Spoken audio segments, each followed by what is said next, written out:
Welcome back, everyone, to Mission 3 of my series, Enclave Saves Christmas.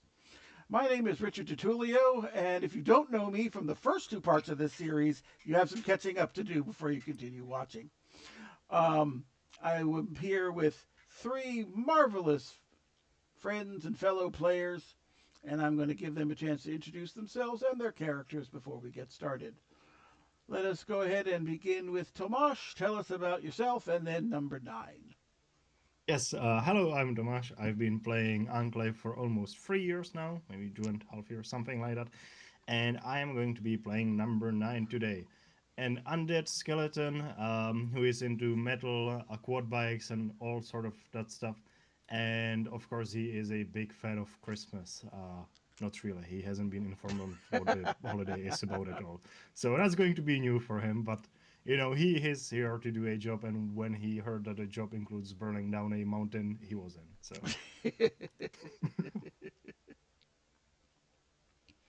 Okay, let us move over to Jennine and tell us about yourself and Viktor. Hello, I'm Jennine. I've been playing Enclave since August of 24 and joined the server in February of 25. Have not looked back since. Um, Viktor is a anthropomorphic tiger. He is a thunderbird. He is not very bright, likes to break things. And this is his third mission, climbing a mountain to do something. So he's very excited. He's an expert now. And last but certainly not least, Tim, tell us about Annabelle and yourself. Hello, hello. My name is Tim. I've been playing Enclave for almost a year now. You might remember me from Enclave Saves Christmas Part 1, where I helped out via speed. But this go around, we will be taking a more scientific approach, and I will be playing Annabelle Searington. She is a child prodigy, and she is out here today to scientifically prove that maybe perhaps the holidays do exist, or they don't. Who knows? Who cares? Indeed, who cares? Certainly not us on this mission to do the thing. All people celebrating winter holidays are happy for your rationality. Okay, so here we are. Third mission, a finale, hopefully grand. Here we go. Allow me to read the mission statement. With the Incarnadine fur robe and ELV core back under the watchful eye of the Wonder Maker, all that is left is to retrieve the Caribou class transport known as Blitzen. The transport operates on similar principles to the Enclave telepads. Whether through inexperience or a clever countermeasure, Blitzen has not stayed in one place long enough for a retrieval team to be scrambled and sent after it. Until now. Blitzen is currently at the top of the Mountain of Mirrors, a peak covered in the reflective glaciers and active steam vents that makes navigation almost impossible. An intercepted distress call indicates that the craft has broken down. The mountain is close to the Yule Troll's home. No doubt they are already on the way to rescue their most learned brother, marooned with the craft. Your mission is to retrieve Blitzen from the top of the Mountain of Mirrors and get it past the cordon of trolls to a retrieval point at the base of the mountain. I open the floor to questions. Yes, how steep is the slope down, and how far do we have to bring Blitzen down? It's at the top. You need to get it to the bottom. Yes, I'm talking like relatively how far is it from the top to the bottom? Approximately a mission's worth. Seriously, though, Fair enough. it is a relatively tall mountain. Think Himalayas. And it is one of these mountains where straight down, that only happens if you want Blitzen in pieces and your bone's broken. You are going to need a more circuitous route, hopefully down around the outside. I wouldn't Okay. rely on number 9 and Victor to figure out a most sensible route. Again, this is why we have a brainiac. 100%. What acceptable casualties? Are there other people around? Is it just the trolls? so far as they know, the Mountain of Mirrors is uninhabited as far as people that actually live on it. On the other hand, due to the confusing nature of getting visual information from the mountain, they cannot say definitively that nothing lives on it. There are no known settlements.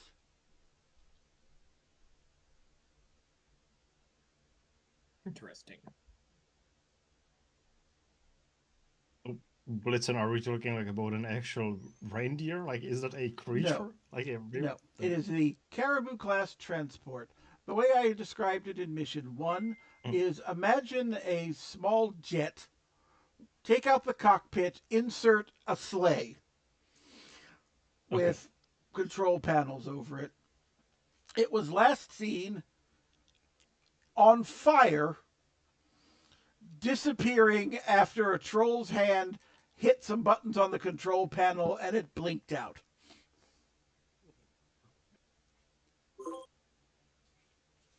How functional does it need to be when we get it down? If the sleigh control part is relatively intact, that is a mission success. Okay. Relatively functional. Get it. I mean, by all accounts, it's not very functional right now. But unlike the trolls, we know how to repair it. So... Do we know how many trolls we have to worry about? You know that one was transported with the device, the one that stole it in the first place. Aside from the distress call being sent out, you do not know how it was responded to. But reasonable to expect, this being such a high priority thing for the family, all that are able-bodied are likely to be showing up.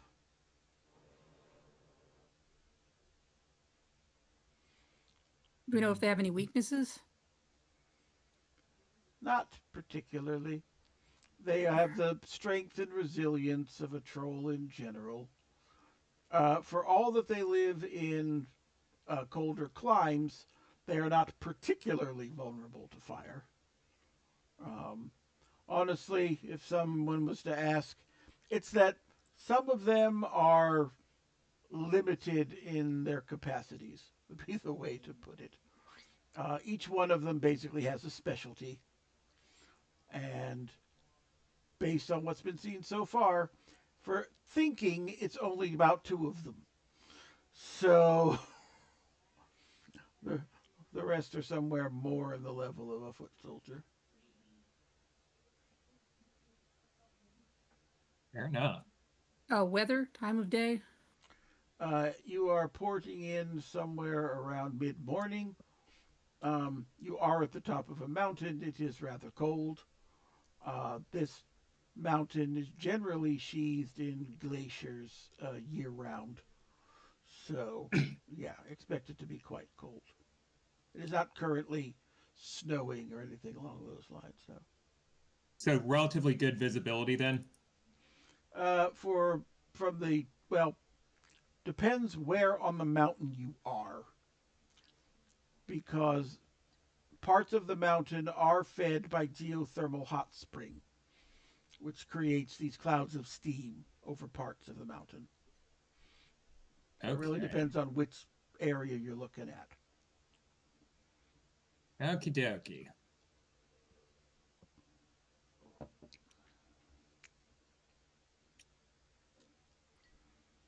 Any further questions? Very good. Then we shall move to assembly.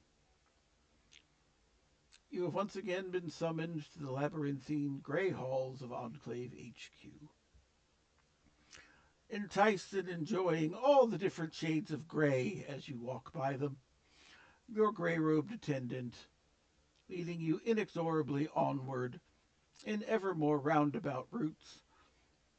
And just when you think you have passed the same door 4 or 5 times, the attendant stops, gestures at a door, and says, "This one is yours, agent."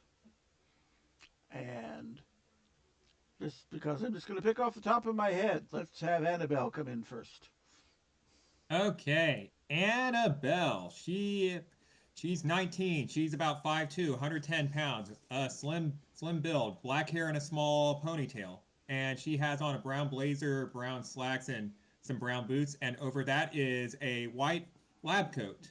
And her power suit is a little bit on the bulkier side. And if it were to be active, one would notice that there's a glowing weak spot on the front down around the midsection. But she doesn't have it on yet. Instead, she is just confidently walking in, probably talking to someone on one of her data pads, and she's just all, "Oh yes, yes.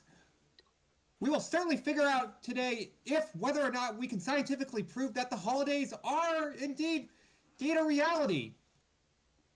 And she just goes and gets herself a nice little iced coffee to consume while she waits for the others. Yes, good to chill yourself down in preparation. So, number 9, why don't you come in next? All right. Number 9 is going to come in through the door. I think you would first be able to smell him because, you know, he is a skeletal mummy. He smells of fruit and cigarettes.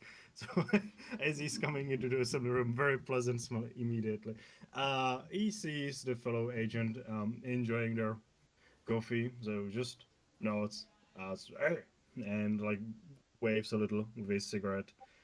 Continues to smoke. He's going to be, you know, polite enough not to go sit at the table, I guess, as they are enjoying their coffee. So he's just going to be smoking in the corner for now. Wow!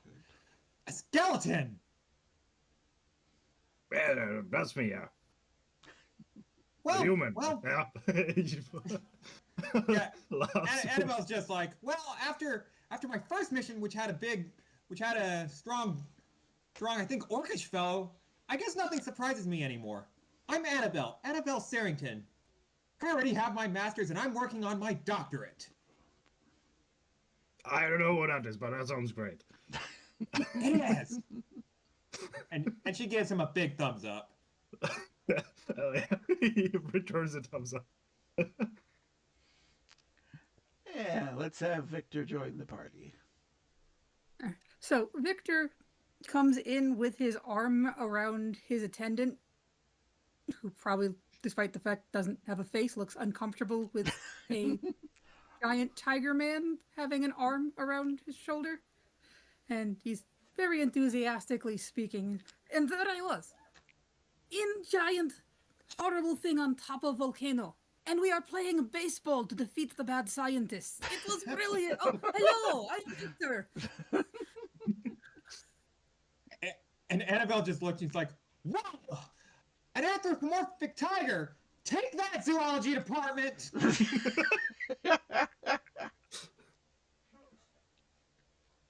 I know you. Hello, number 9. I don't know. It's the cat, and he's just like going to greet Viktor, like, you know, going for a fist bump or something. He's familiar with Viktor. He cannot quite remember if Viktor actually smokes or not, but he's going to offer a cigarette regardless. Viktor takes one. He is not one to turn down something. All right. Does Grabs Viktor like himself. actually? Does Viktor just like awkwardly like extend his palm and like wait to be handed the cigarette or something? Yeah. I guess number 9 would then like look confused for a little bit, but like, you know what, whatever. Yeah, and then Annabelle's just all, I should introduce myself. I'm Annabelle Sarrington. I have a master's in physics and nanotechnology.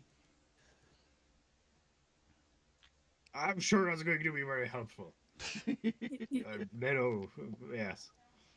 I am Viktor. I serve Winter Goddess and climb mountain multiple times. This is 3rd mountain mission. Oh, well, this is my first mountain mission. Yeah, well, I have done plenty of those, so somewhat of an expert mountain climber. Right, Viktor? He's going to like poke Viktor in the shoulder. Well, I will rely on your guidance then. It also looks like It looks like I will be handling the. And please don't take offense, but it looks like I'll be handling the intellect portion, and You all handle the smack shit up? I am very good at smacking. Yes. Excellent. We can handle the intellectual stuff. Number 9 usually gets into situations where he has to be the actual brains of the mission. But he is going to be very glad that someone else is going to be doing that for him. Yeah, very good, very good. Excellent. So at this point, the attendant who fades into consciousness at the back of the room uh, addresses the three of you. Agents, is there anything else you require before departure? No? Yeah, well, maybe one last thing. Christmas thing. What is that about? Oh, it is a winter holiday known through several incoases in Manifold. The Enclave finds it useful to help maintain the balance of hope and despair, to prop up such things. Yeah, of course. He looks to Victor like, have you heard of this? I guess. I guess that is the sort of like expression number 9 would have if he had any expression at all. There we go. Yes. Well, Victor shrugs and shakes his head. people. That's okay. And Well, I guess we will scientifically prove if this truly is a good holiday season then. the attendant moves to a back wall and appears to be drumming its fingers on it when it is in fact tapping on a keyboard, gray keys flush with the wall, matching the paint, and 3 telepads flare into life in the back. And the attendant turns and exits the room. Final actions before leaving. Victor downs a mug of beer that he was going to pick up when he was given the cigarette. And then takes a quick puff on the cigarette, makes the Flurman response that cats do, puts the cigarette down and walks over to the telepad. Excellent. Number 9 is highly entertained by all of this. In the past, what he would do would be just like throw the cigarette to the ground, but he is a reformed man nowadays, so he's just going to put the cigarette into an ashtray, which is going to manifest on the table before he steps onto the telepad. And Annabelle just finishes her iced coffee, wipes her mouth, and just all for science, and heads onto her telepad. Very good. The familiar teleport process begins. It creeps up your body with you losing ever more sensation until finally it reaches your eyes. There is a swirl of rainbow light, and the first thing that strikes you is simply the cold. Or at least for those of you that have skin receptors. You are clearly in a cave some distance up the mountain. It is barely large enough to hold the Caribou class transport that you've been here to find. It is, well, first off, as I mentioned, when it was last seen, it looked like a jet, only with the cockpit replaced with an old-timey sleigh and artisanal wood-carved control panels. When the distress call said there was a problem with it, they definitely buried the lead. First off, it no longer has wings, and is the tail section appears to have lost itself at some point. It is basically just the sleigh at this point. From here, you can see that about a third of the control panel and some of the bottom is blackened. And yeah, it just this generally looks beat all to hell. Of possibly more immediate concern, towards the back of the cave on the other side of the transport, is one of the trolls.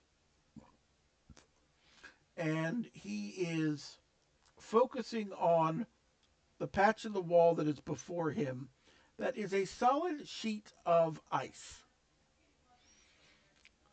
And at first it just looks like he's looking at himself in the mirror until he reaches into it and pulls into his cave a second troll.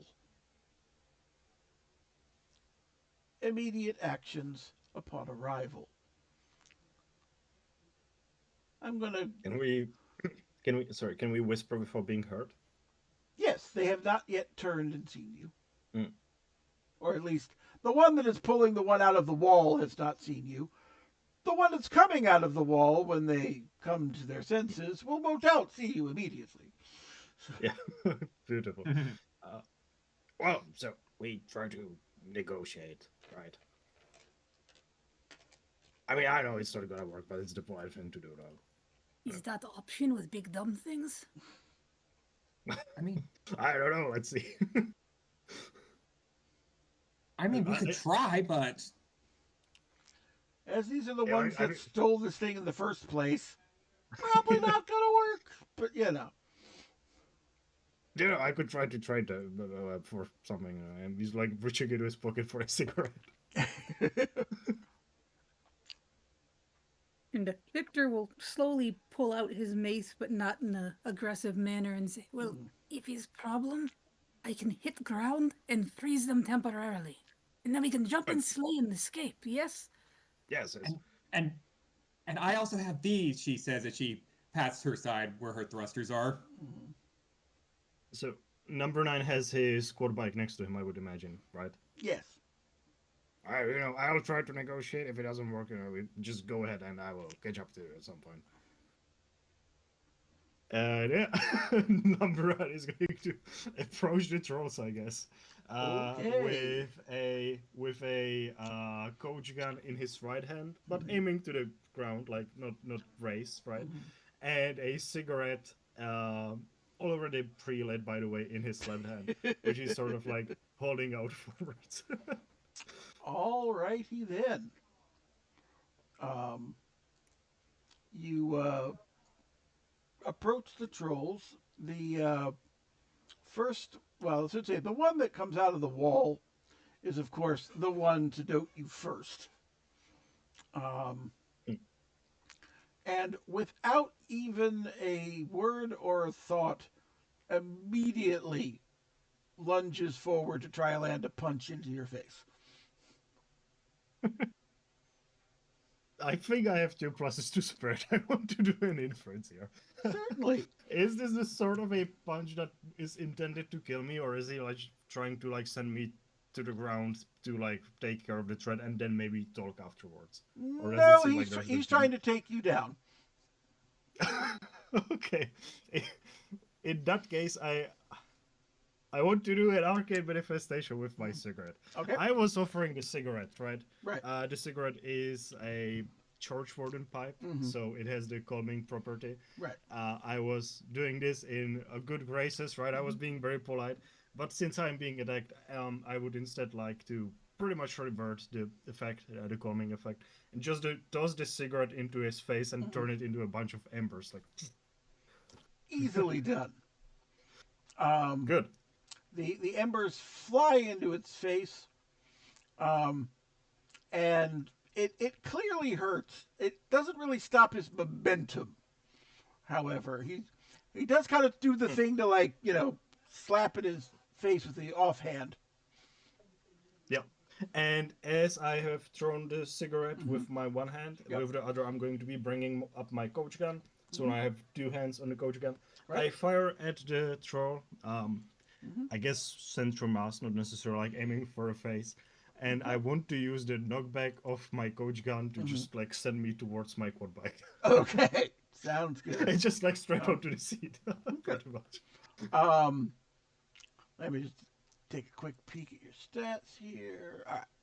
So, just because of the unexpected nature of this guy's lunge and the speed at which he is moving, the coach gun and the impact of the fist happen at about the same time. So you are most definitely propelled backwards by two forces. You are around your quad bike, in that, I mean, you've landed on it and are sort of wrapped around it awkwardly. But, you know, you're all tough bones. It's like, all right, I felt that. That hurt. Hate that.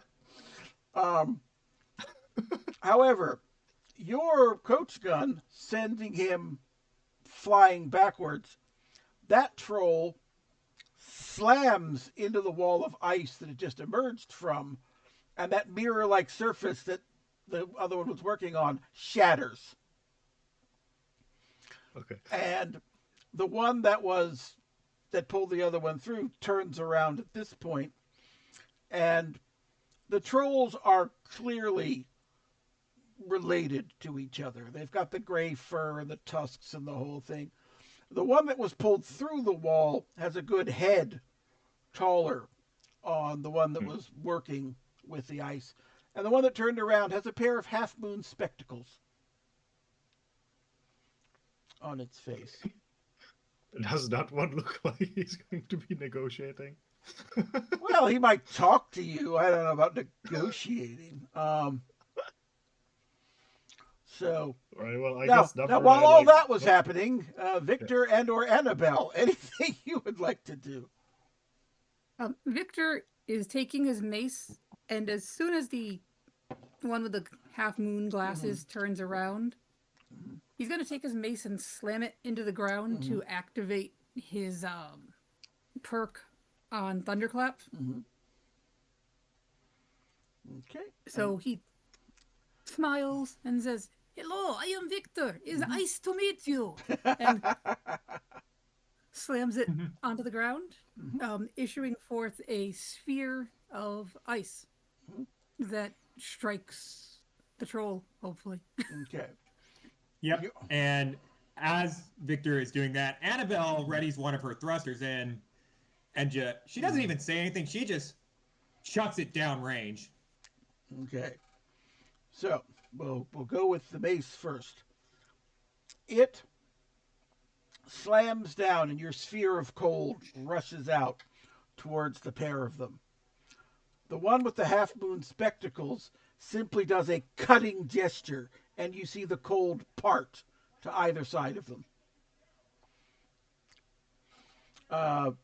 The thruster, on the other hand, just generally thrown in their direction? Are you aiming for one or the other? Just generally thrown in their direction. Okie dokie. So let's see. How shall I have the thrusters malfunction today?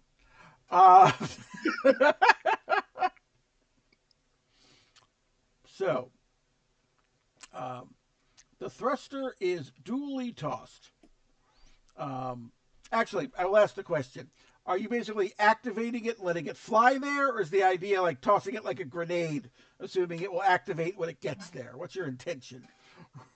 Ooh, that's a good question. She would probably have the intellect to just move. I do it like the grenade. Okay. So, you hurl that in the direction. The troll that was slammed into the wall just reaches out and catches it. That's when it ignites. So this troll is now yanked upwards into the ceiling, hits its head on the ceiling. At this point, lets go of the thruster, which is now just sort of spiraling every which way as the guidance fins on it got a little crushed. So it's just a matter of where in the spiraling path that it's taking through the cave will it explode? And do you want to wait around to find out? No, because as soon as she tosses her thruster, Annabelle is just hopping into the caribou sleigh and just taking a look and trying to see what all of heads or tails she can make of it. Cool. All right, you've hopped in the sleigh. Victor and number 9, what are we doing? Oh, I have a feeling that negotiations failed. Yes, that would be the case. Yes. So number 9 is getting up. standing there holding his mace, kind of looking at the guy with the glasses. That is cheating! No fair! And hops onto the back of the quad bike. Okay. Number 9. Oh, the quad bike with number 9. Okay, I guess number 9 just sort of like runs up the engine to give the clear signal that, it's time to go. So hopefully Annabelle can drive this freaking thing, right? Time will tell. All right. As far as Annabelle in the sleigh, as I mentioned, it's like imagine a very complex, computerized panel, except every button appears to have been hand carved from wood, varnished in beautiful colors. Half of it, as I said, about a third of it, blackened beyond recognition. The rest of it covered in symbology. Some of it's Metro, some of it isn't. It looks, even to one of your experience, complicated. And nobody provided a reference guide. So Yeah, that's the sad part. But fortunately for us all, she has her universal adapter on her finger, so she decided like, figures science is never easy. Otherwise they wouldn't pay me the big bucks. And she just extends her finger onto like the control panel. all right, you touch your finger to the control panel, and you feel your consciousness widen to encompass what is inside the machine. Yeah, There are eyes go wide. 3 things that all vie for your attention when you come in here. The first is that burned patch on the outside seems to have carried forward into the machinery itself, where you should be seeing like a full tracery, a map. There's blackened parts. There's thick pathways that are burned out, networks that should be connected that are not. A lot of this is somewhat beyond you, even with your trip intelligence. The other 2 things you note right off the bat is that there are 2 levels of security program running on this thing. And one of them is of an older man in a deep red robe. And the other is an absolute spitting image of that troll with the half moon spectacles. And those 2 things are fighting each other, essentially, as though one is attempting to get control and one is attempting to stop it. And the main thing that has stopped that fight is your presence. Ooh. And as one, they turn, and you intuitively know they're about to force you out of this network. Oh boy.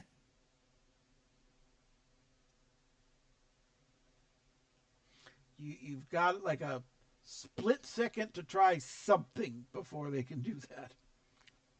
Okay, relying on her experiences with like nanotechnology and computers, she's just going to try and quickly initiate like a stopped program, so that way that can buy her whatever time she can to try and maintain control of the sleigh. So you said you were trying to activate what kind of program? It's kind of like a stop program on the figure and the half moon spectacle person. Gotcha. Unfortunately, there does not appear to be a stop function for that particular program. Um, the last thing you see before you're forced out is the one of the red man in the red robe is definitely mechanical electronic in origin. The one that is the troll actually seems to be defying a lot of the normal norms of a computerized program. It seems to be a magical construct that got forced in here to try and override the other. And so your attempts to stop it technologically, unfortunately, fail. And your connection to the sleigh is now severed. Huh.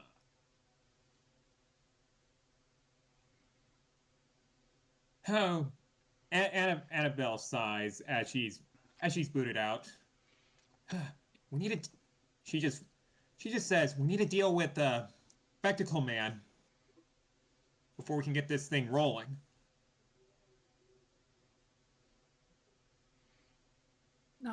Victor, on hearing this, will say, "Do you have rope? We could tow, maybe." Yeah, well, I am afraid that's the right idea, Victor, because we don't have time to deal with whatever that thing is. So, Annabelle, please hold on to your reins, and I would like to activate 2 arms as I position the quad bike into the front, and I want to activate 2 arms where Annabelle literally gets reins towards my quad bike, and I equip my quad bike with like. What are those things called in English? Like the snow things, you know? You put it on wheels and it just sort of like spins around. Not Fuck, entirely I do sure. not know. Treads? Treads? Maybe. Like Threads, yeah. Okay. So, Annabelle, you've got a pair of reins. Or at least something that could be used to tie a thing to a thing. So. Yep. She is just going to start working that. She does not care if it's going to be sturdy. She just needs to get this thing rolling. Okay. And can I get my snow treads as well, please? Well, as you know, 2 arms works by giving things to other people. So, Victor, you're holding some snow treads.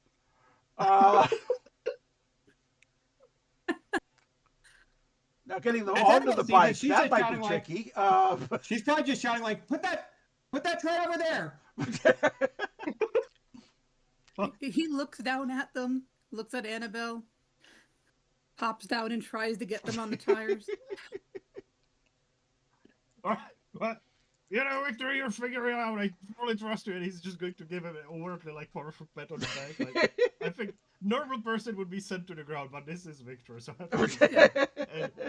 number 9 is just drawing his sword, prepared to face any of the trolls, because I think those are going to be ready for combat again. At this point. You're gonna need they're gonna need a couple of minutes, and the trolls are not planning to give it to you. So, so while Victor and Annabelle basically winterize the quad bike and hook it up to the sled. What number 9 is seeing coming at them, not surprisingly, 2 very angry trolls.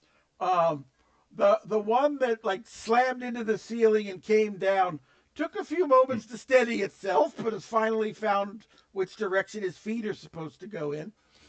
And is once again Yeah. As he's standing up back up, I'm going to draw my hand cannon, actually. Okay. And just go for a headshot with the hand cannon. You've got a whole lot of good one-shot weaponry today, don't you? Okay. Yes. What's the hand cannon filled with, out of curiosity? I imagine it has like a regular cannonball for the start, but if you think I should, be more creative with a projectile.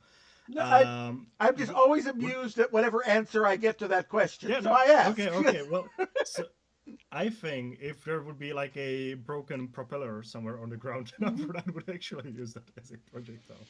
You'll just.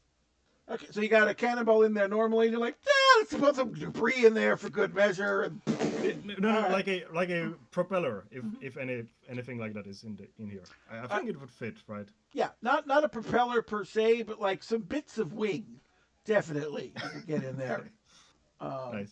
This was more a jet engine, so it never had propellers, you know. Yeah, yeah. So anyway, so you throw in a few extra plane parts for good measure and fire it off. Okay, so this time around, not having to step through an ice wall, it at least has some presence of mind. Um, and when the giant boom goes off and the miscellaneous bits, it has the presence of mind to at least dive to the ground. Um, Passes over its head towards the other troll that was trying to use that one as a shield to get closer. And Oh no. so once again, another gesture with its arms, a shield of force pops up just enough to deflect your ball away from it. It's starting to look a little tired, to be honest. And we are not stopping here because I do not have any ammunition right now, so number 9 is just throwing the hand cannon. Might as well. So now you're just chucking it at him. It's like, Pretty much just like throw it like a hammer. Goes flying at the thing's head. This time the arms come up, but there's no magic. It's just like, not the face, and it's able to, you get a solid hit on one of his wrists, but he's able to at least, And as it's shielding its face, I would like to run closer, step on one of the trolls who's on the ground, and use my bastard sword, which is skinned as an Egyptian Kopesh sword, if you're familiar with those. I am. I think that one should be very well fit for cutting off the wrist. Indeed. Okay, so the idea is you're going to try and step on the one that's on the ground and cut its wrist off? No, the one who Going is for the magic shielding wrist. his face. Okay. Yes. While on top of the other troll. That'll be interesting. Okay. So we can face the consequences later, right? Indeed. No, I'm just making sure I got the full picture before I mess with it. Anyway. I'm not a tactician, right? I'm just a guy. I'm just a skeleton with a Kopesh. What do you want from me? Right. So, all right. So you get into place. You're slashing down with the sword. And it's at this point that the troll that you're standing on rears up. So the sword doesn't land, but you are now flung bodily into the one with the half moon spectacles. You're both kind of going rolling into the back wall yourselves. So he's still got both wrists, but he also probably has a concussion. I'm going to cut back to the other two for a minute. Okay, I have one luck. As number 9 is being thrown back, can that thruster out there on the ceiling of the cave just fall off? And if it doesn't land a direct hit on the troll, that's fine. But lands nearby to just ruin their day just a little bit more. Well, let's see here. I mean, it's got to explode sometime. That's what it does. So, the thruster does indeed take this moment to remember that it is an explosive device. And it goes off. There is a satisfying kaboom. Chunks of ice start falling from the ceiling of the cave, pelting just about everybody with some size of ice stalactite as they're coming down. But before we reminded me about the thruster, so Annabelle is connecting up the reins and Viktor's trying to get the treads onto the thing. Does Viktor come from anywhere where this is like an activity you have any clue about doing? He's from a semi-modern world, and he lives in a forest in not Russia.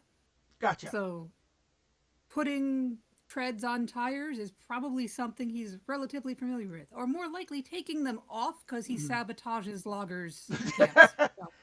The skills work equally in both directions, so that's fine. Yeah. All right. So in that case, it's like attempting to change 4 tires in a hurry. Um, Yeah. which isn't too bad. Do you have skill? Yes, I got one. Okay, that'll help. So at this point, you've got, I would say, two of them changed out. Front or back? Which is your choice? Back. Okay. So now it's got two back treads, two front wheels. And it is at this point that you notice that even though the thruster exploded a little bit ago, that kind of rumbling sound hasn't stopped. Oh no. There is avalanche. We have to move. I know that noise. That noise is not good. Yeah. Immediate action.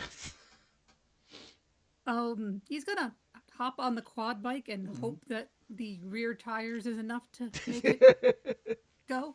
Yep. Yep, Annabelle takes her position and basically just says, "Oh, science, do not fail me now." And number 9, what we doing? I mean, what am I doing? I mean, you're currently under 2 trolls and some ice, but other than that, you're fine. Again, it's hard to get bruising on a skeleton, which is mainly why you're okay right now. Yes. I mean, can I get out of here easily enough, or yeah? will Well, I get grabbed basically, the moment? what you three are not the only ones to understand the significance of the rumbling. And so both trolls are also getting up and heading the hell for the entrance. All right. Well, as I'm getting up, I will just kick one of the trolls for a good measure. Okay. Do you have a preference as to which one? No. Okay, the nearest troll is duly kicked. All right. Can I activate my full plate, by the way, for that, so I can kick him with a steel-tipped shoe? Oh, sure. No trouble at all. Amazing. And I activate my full plate. Mm-hmm. Yeah.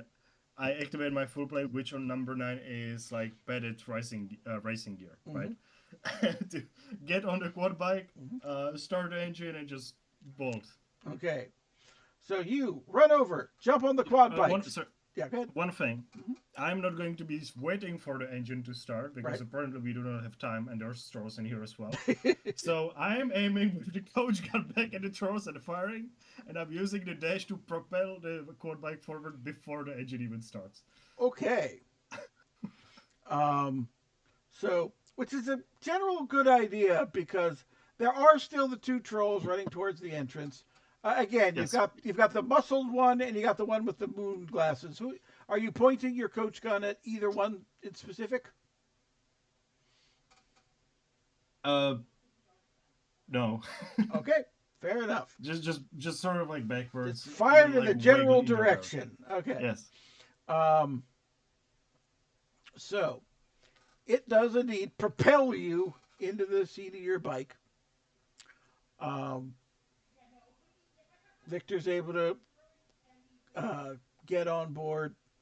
The one that was all muscles, again, it knows the standard procedure when something is shooting at you. You drop to the ground to get out of the way. And so it once again is face planted into the floor of the cave. The one with the half moon spectacles, however, has made a gesture behind it with both hands and has just propelled itself into the seat of the sleigh next to Annabelle.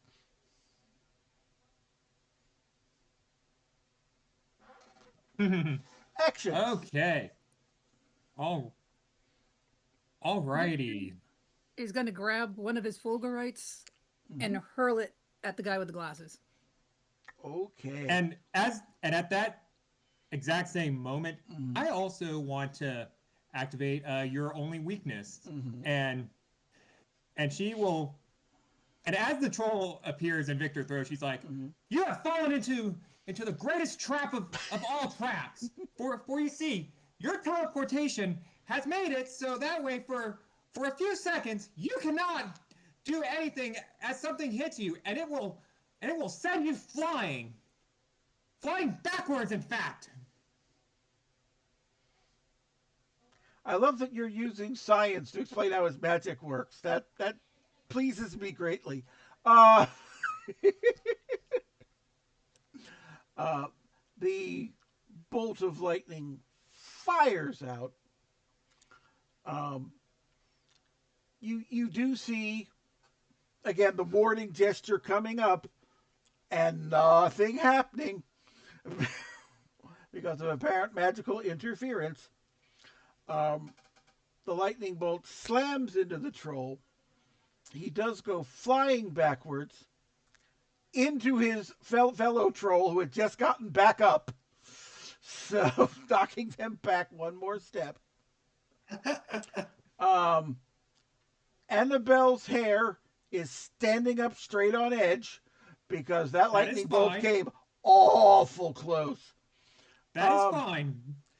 Similarly, you're hearing a weird crackling sound from the control panel underneath you as the lightning flies over it. But at the moment, your vehicles are free of troll, and the rumbling is getting louder.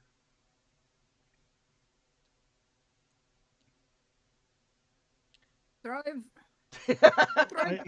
Number 9, as he's preparing to drive away, remembers that he forgot his fucking hand cannon. Yeah, you chucked that thing at the back. So I mean, I could say that, do a minor retcon of, he picked it up along the way. No, he wouldn't do that. He forgot.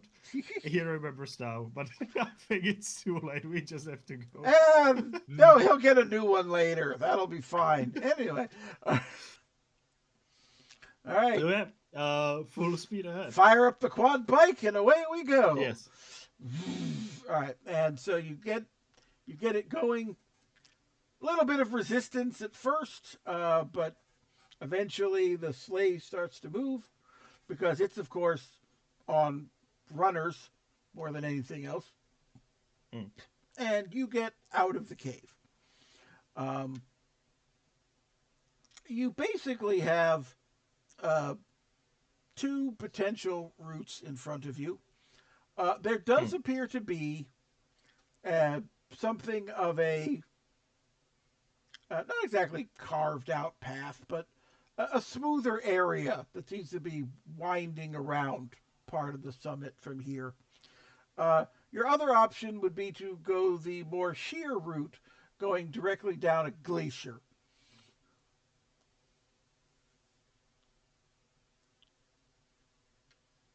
Number 9 is considering going down the glacier.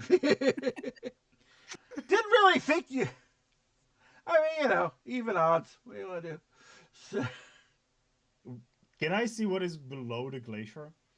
Not very clearly. From here, it's definitely, it's steep, it's going down, it's all craggy and, chunks of ice. But visibility is not the best. You're actually, you see a good way down where it's just sheer for the most part. Yeah. And then you're for all I know, there could be a cliff or a ravine or anything. Exactly. From here, you can't quite tell if there's anything beyond the ice. But for that matter, you don't know what's going around the wraparound thing either, so... Though presumably you'll have more time to find out. So... I think Number I just books into Viktor because he doesn't want to make this decision alone. He wants someone else to be responsible for it as well. Well, in 3 seconds, the avalanche will make the decision for you. So, Yeah, well, fair point. And I think the wraparound path is not very good for avoiding the avalanche, is it? No. We are going down the glacier. I think what happens is Number actually pokes Viktor, says maybe a single word, and realizes the avalanche, and then just goes down the glacier without even finishing the question. Hey, do you... Right, okay, and down we go. All right. So, this would be the part where most people would be screaming as you are barreling down the side of a glacier.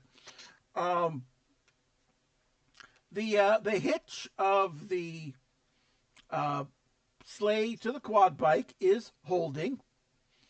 But you did actually describe it as like a leather rein situation, right? I mean, in words I did, but if it could be mechanical, I would be, grateful. But Okay. I'm fine. I'm fine with just like regular reins, though. No, I just repeating words. So no, I'll allow, since I allowed the treads, I'll go with a mechanical hitch. Yeah. But the main thing you're finding out that, well, the trick of course is that uh, the sleigh has its own mass, and it's kind of wanting to try and overtake your bike a little bit now that you're on this path, and so it's coming up against the hitch, and because of that, it's wanting to tip to one side or to the other, or it's wobbly at this point, is what I'm saying. Um, Anybody want to Well, try and do anything about that? number 9 has a plan, but I'm going to be honest, that plan sucks. So I'm going to give a chance to someone else. Does it sound like Victor- the sleigh needs more mass or less mass on it to help stabilize it? It is currently slightly heavier than the bike, and so it's kind of trying to overtake it. So yeah, a little less mass, or something to slow it down slightly. Is kind of what you're looking for. Okay. Annabelle shouts out, "Hey! I think I can lighten some of the load. Do you all want some of my thrusters?" Oh, yeah. Sounds like a bad idea, but all right. Yeah. When the sleigh gets close, because that'll be easier for her to chuck it. Mm-hmm. Hey guys, I know what we need: high explosives here. Okay, and And of course, throw them. Oh, don't worry, she has the safeties on.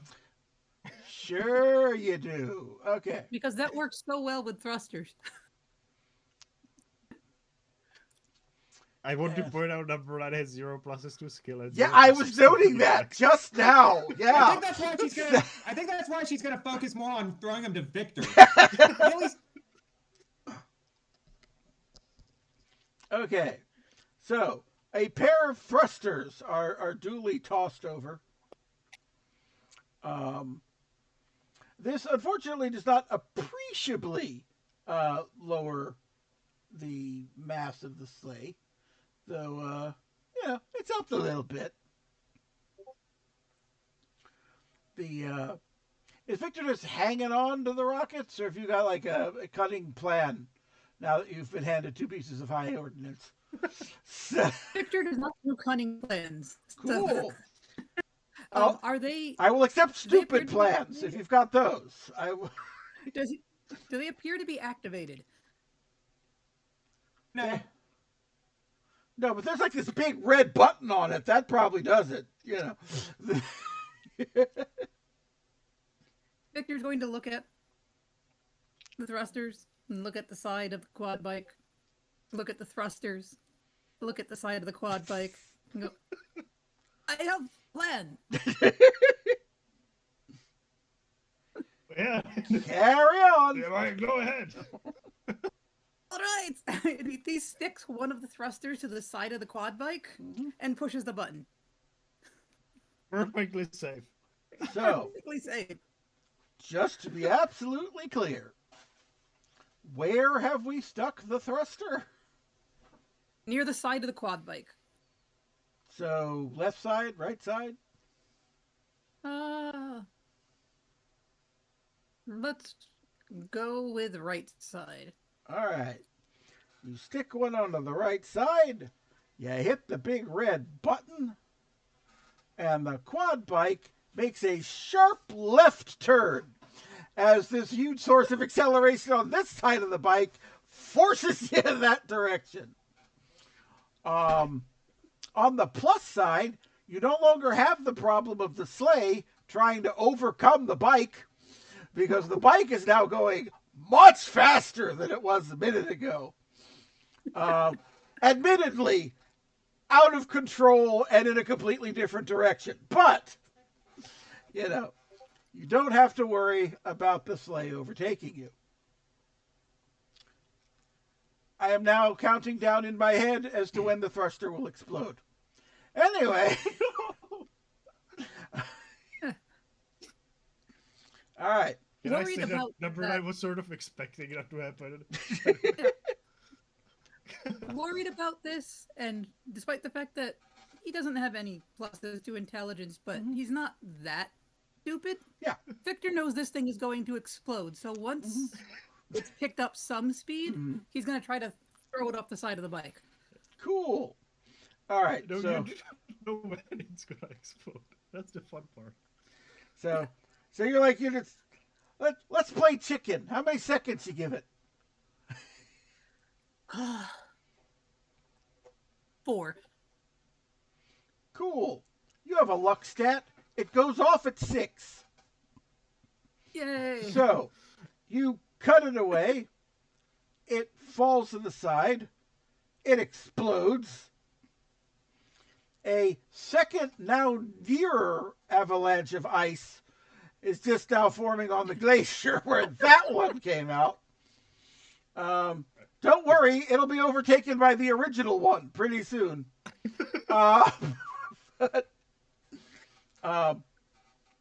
from where the thruster fell, not actually an avalanche, but there is now a thick ice crevasse forming from the impact site, zigzagging down the glacier, almost as though it's chasing you.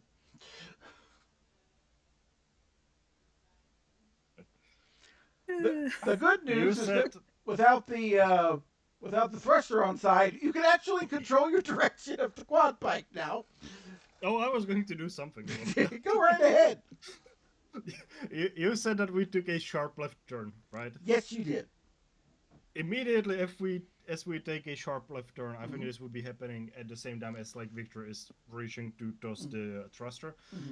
Number I would say, exceptional plan, Viktor, but we need to go forward. And he reaches for the bastard sword and slams it into the glacier, sort of like dragging it behind, making a line in the ice as we go. And I would like to activate Shield Wall, summoned along the quad bike. And the thing at the back as well, so that we have like a directed path forward. Okay. And now I would like to point out one thing. I have a perk for Shield Wall, which says rebuffing power of Shield Wall is much stronger and can push back against the user as well. Okay. So, to restate things in my own words here, you're trying to get a shield wall on either side of your bike to have like a channel that you're going down? Yes. Okay. And because of the power of your thing and the slightly erratic movement, you are basically pinballing between the two bits of your shield wall going forward as it kind of bounces you side to side, but always in the direction you wish to be. Cool. All of that happens. If any of you have fillings in your teeth, they have been rattled out of your heads at this point. Viktor has both paws in the air and is going, "This is fun! I love it!" Annabelle's just holding on for dear life, like, ha! Had the troll remained here, he would be throwing up. But he's not here, so we don't have to worry about him. So, anyway. Yep. So, pell-mell down the mountain, bouncing. The shield wall, of course, is not infinite in length, so it kind of course-corrected you in a direction, and now you're out of those, just heading down the mountain. Let's see, who's got the best sensory out of all of you? I've got 1+. I also have 1. Oh, and Annabelle also has 1. Then you all get to discover this at the same time. Okay. So, you're coming down. The snow is getting further down. You are you finally getting a little more visibility on the ice as you're going down. And there is just, judging from where you saw it, that winding path that was up there is now coming in front of you. basically. Like you've now taken the direct route and skipped a huge loop of whatever that was. And so there's a relatively flat part coming up.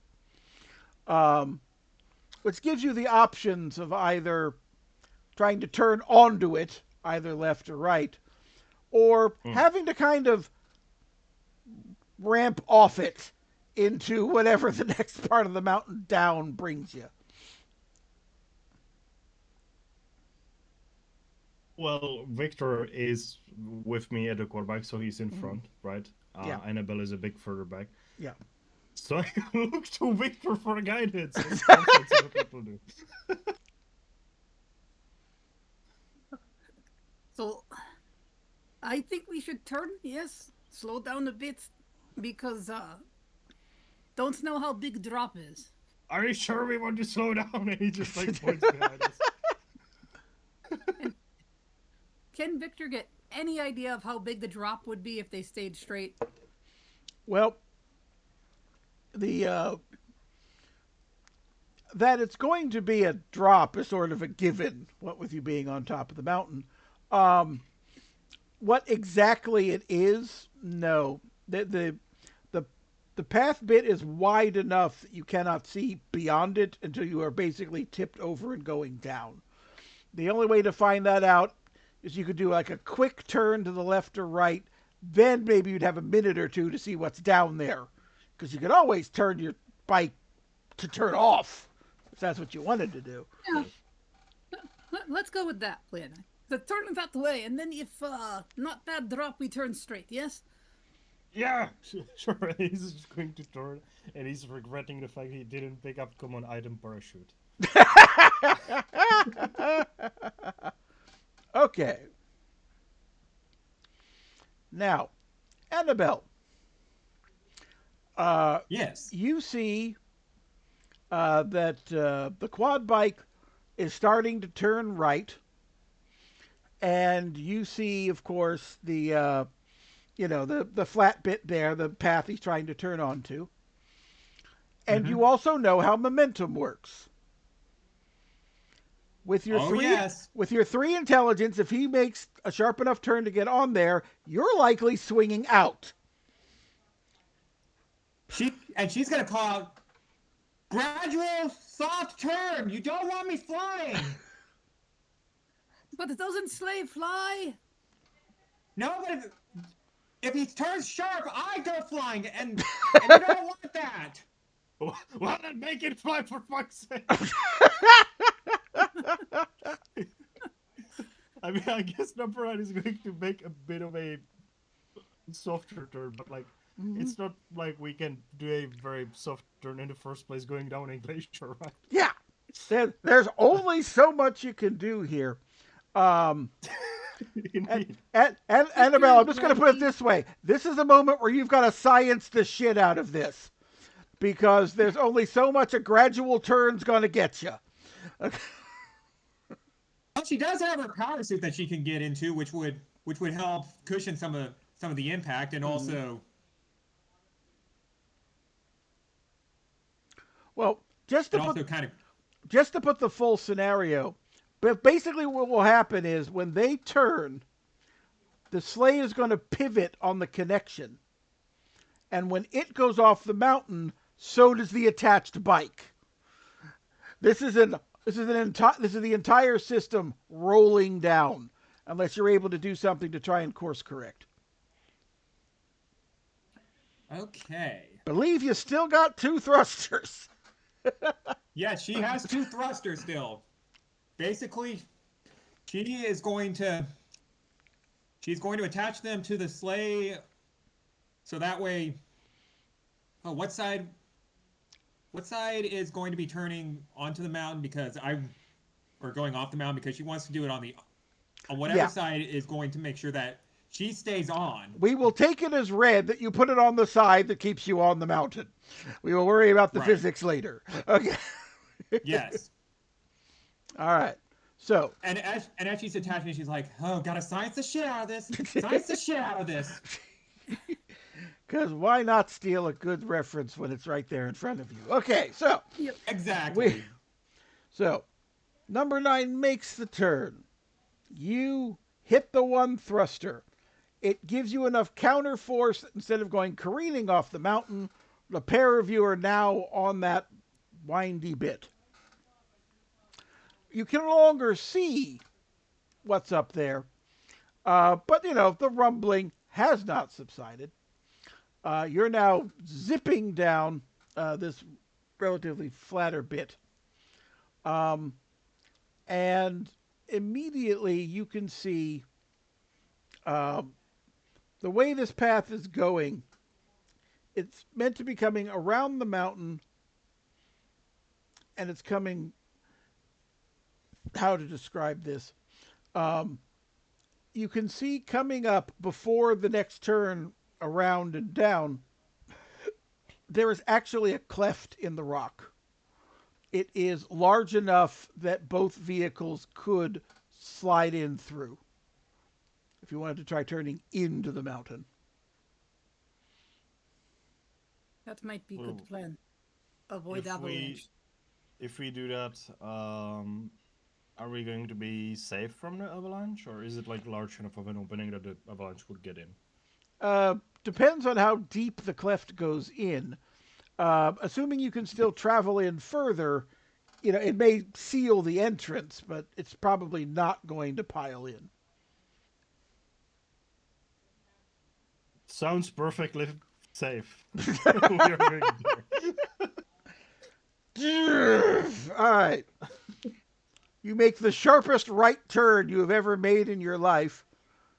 Yeah. Annabelle adjusts the thruster so that their part follows with you before, again, that sharp just makes you go flying off. And you go hurtling pell-mell down this corridor. And right before they enter the corridor, that's probably when Annabelle is going to ditch the thrusters. Yep. They go flying off, and the third avalanche of the day is precipitated down the mountain. Not that you can hear it, what with all of the snow blocking the sound. And you got anything for light sources? Yeah, unless the fucking bike explodes, I don't think so. Viktor is going to hand back the thruster he didn't use to Annabelle. Mm-hmm. Yeah, she That's takes the light it. source, that's for sure.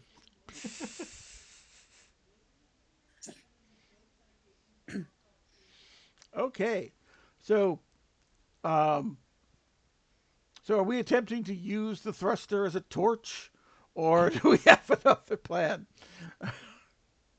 He was just giving it back to her. Yeah. Well, at the moment, you're in more or less pitch darkness, hurtling forward at a high rate of speed towards you're not sure what. I mean, would bike have like lights? I'm like, that's fair enough. You can flip your headlights on. That'll help. Okay. And so now you can see you are indeed just hurtling down a narrow cleft. The initial part that you came in looked just to be like a natural cleft in the rock.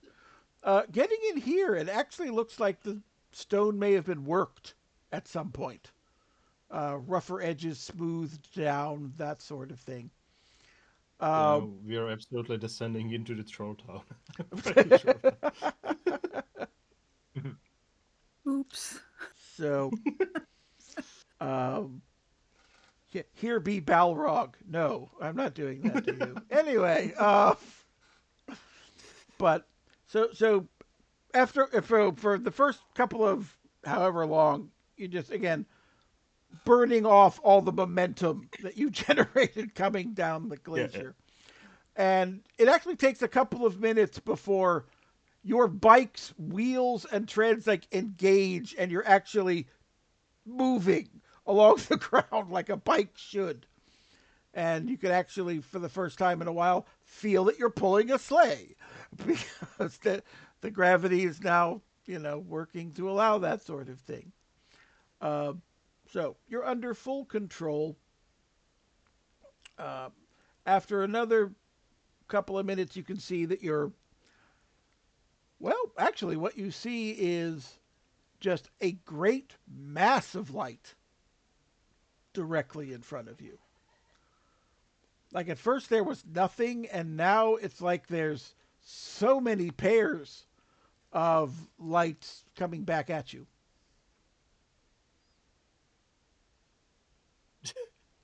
So do we negotiate or do we just start shooting? It's one of those situations where there's so much light that all of you are having difficulty seeing anything but the light.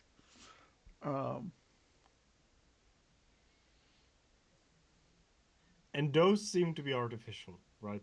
Yes, it seems very much like your own headlights, in fact. Were we informed if the trolls have their own vehicles? So far as you know, the trolls are really more, directly out of folklore. If they had vehicles, it would not be mechanical ones. It would be like, sleds, toboggans, and the like.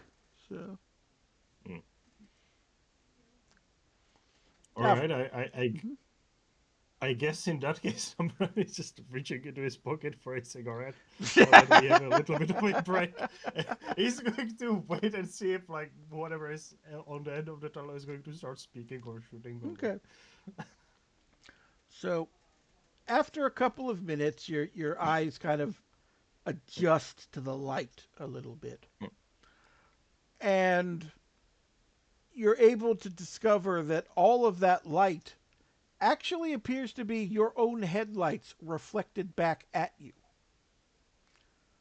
The cavern that is in front of you is just sheer panels of ice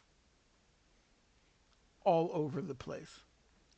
And still and reflective enough that they're acting like mirrors. Just throwing your light back at you. In that case, I am shutting off my headlights. Okay. Our only light source is going to be the cigarette that I have, and another one which I have handed to Viktor. He seems to enjoy those. And, I mean, yeah, I know that they work like as some sort of a teleportation surface, right? Mm-hmm. Would I have? Go ahead. Yeah, sorry. No, I was going to say, you saw what? I tossed my cigarette into the thing and see what happened. So you actually trying to like hit one of the ice walls, or just throwing it in the cavern? Okay. So we'll say that you've like rolled into the cavern. You toss at it, and it just bounces off, falls down. So let me see something here. Okay, actually, you have 3 arcane. Yep. Your best guess, having seen that just like messing with the ice did not seem to do anything inherently, you get the distinct feeling that the ice itself isn't necessarily a teleportation system, but that the trolls' ice magic lets them use them like one.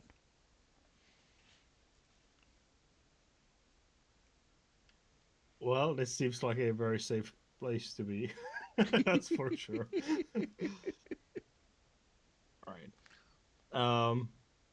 Is there enough room for me to turn the quad bike around?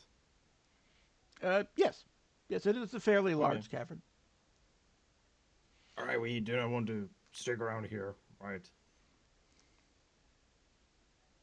No, we don't. Yeah, no. I would think so. He's going to turn around the bike. Okay. And I do not want to go full speed or anything. Mm-hmm. First of all, it would not be safe. That's the least of the concerns right now, though. Okay. Number 9 is very much afraid of like alerting the trolls to our location, though, which I think could be a possibility. But we're gonna see. Okay. So you're just going back the way you came? Yes. Okay. The avalanche seems to be gone by now, I'm assuming, right?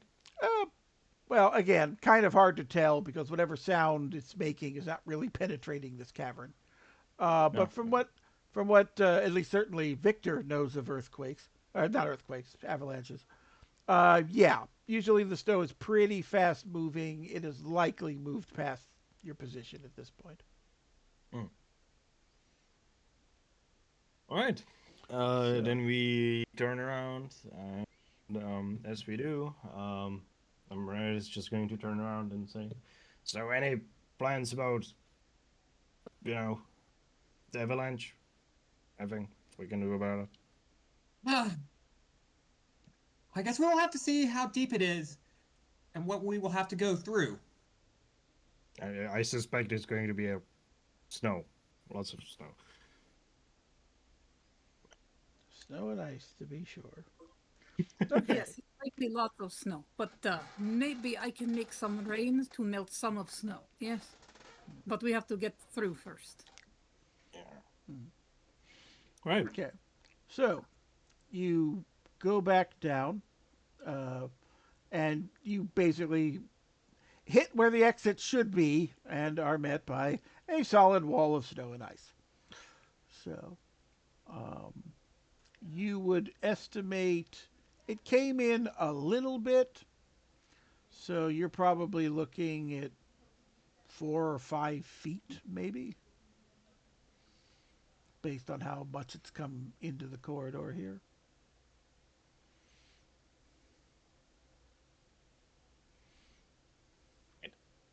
Uh, if I try to just sort of like step through with my sword, which is by the way absolutely not made to step through a bunch of snow, like, especially packed snow. Yeah. Does that work? Do I reach the surface? I mean, yes, you can like stab into it, but it doesn't appreciably move the snow or anything. Yeah, yeah. You know. But like, do I actually like reach the surface? Can I feel like there's no more tension? Like, How long's your sword again, roughly? well, it's a bastard sword, so it's So, large enough to be two-handed, uh, right? I do also have a bit of a dumb idea. Oh no. oh yes, why stop now? Let's go on. Let's...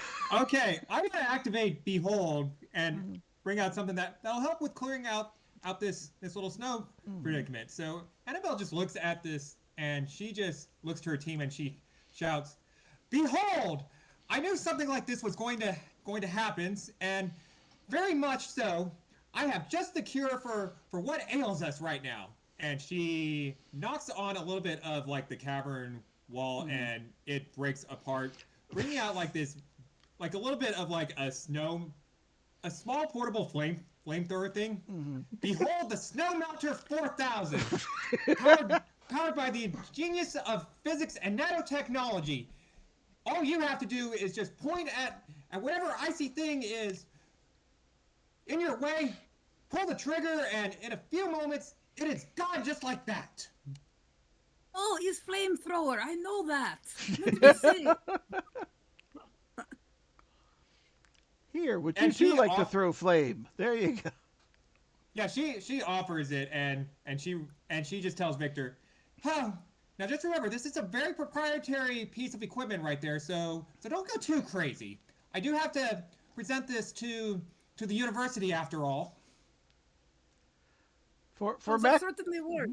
But I get to burn things, which has never happened, so it's great. Exactly. for maximum irony, I am going to describe it as looking like a fire extinguisher, except when you press the trigger, it is fire that comes out. You know what? That works. and Annabelle is also just like, "Oh, if only Mistato were here to see this." So, Victor steps up. Now, in real life, flamethrowers are not actually very effective against snow, but yours is. So, uh, rivulets of water start melting off the thing. It starts to get a little damp around your legs as more and more of this stuff melts. But finally, uh, 10, 15 minutes later, uh, you've actually, one of the blasts like punches through and you're able to see daylight. And you're like, all right, this shouldn't take too long. Um, and it's at that point uh, when you like pause with the flames of the flamethrower for a moment that the three of you realize you can hear footsteps behind you. Oh, sounds like more Well, troll friends. yeah, You know, I'm not a scientist or a doctor or whatever that is, but I think that thing could be used to melt straws.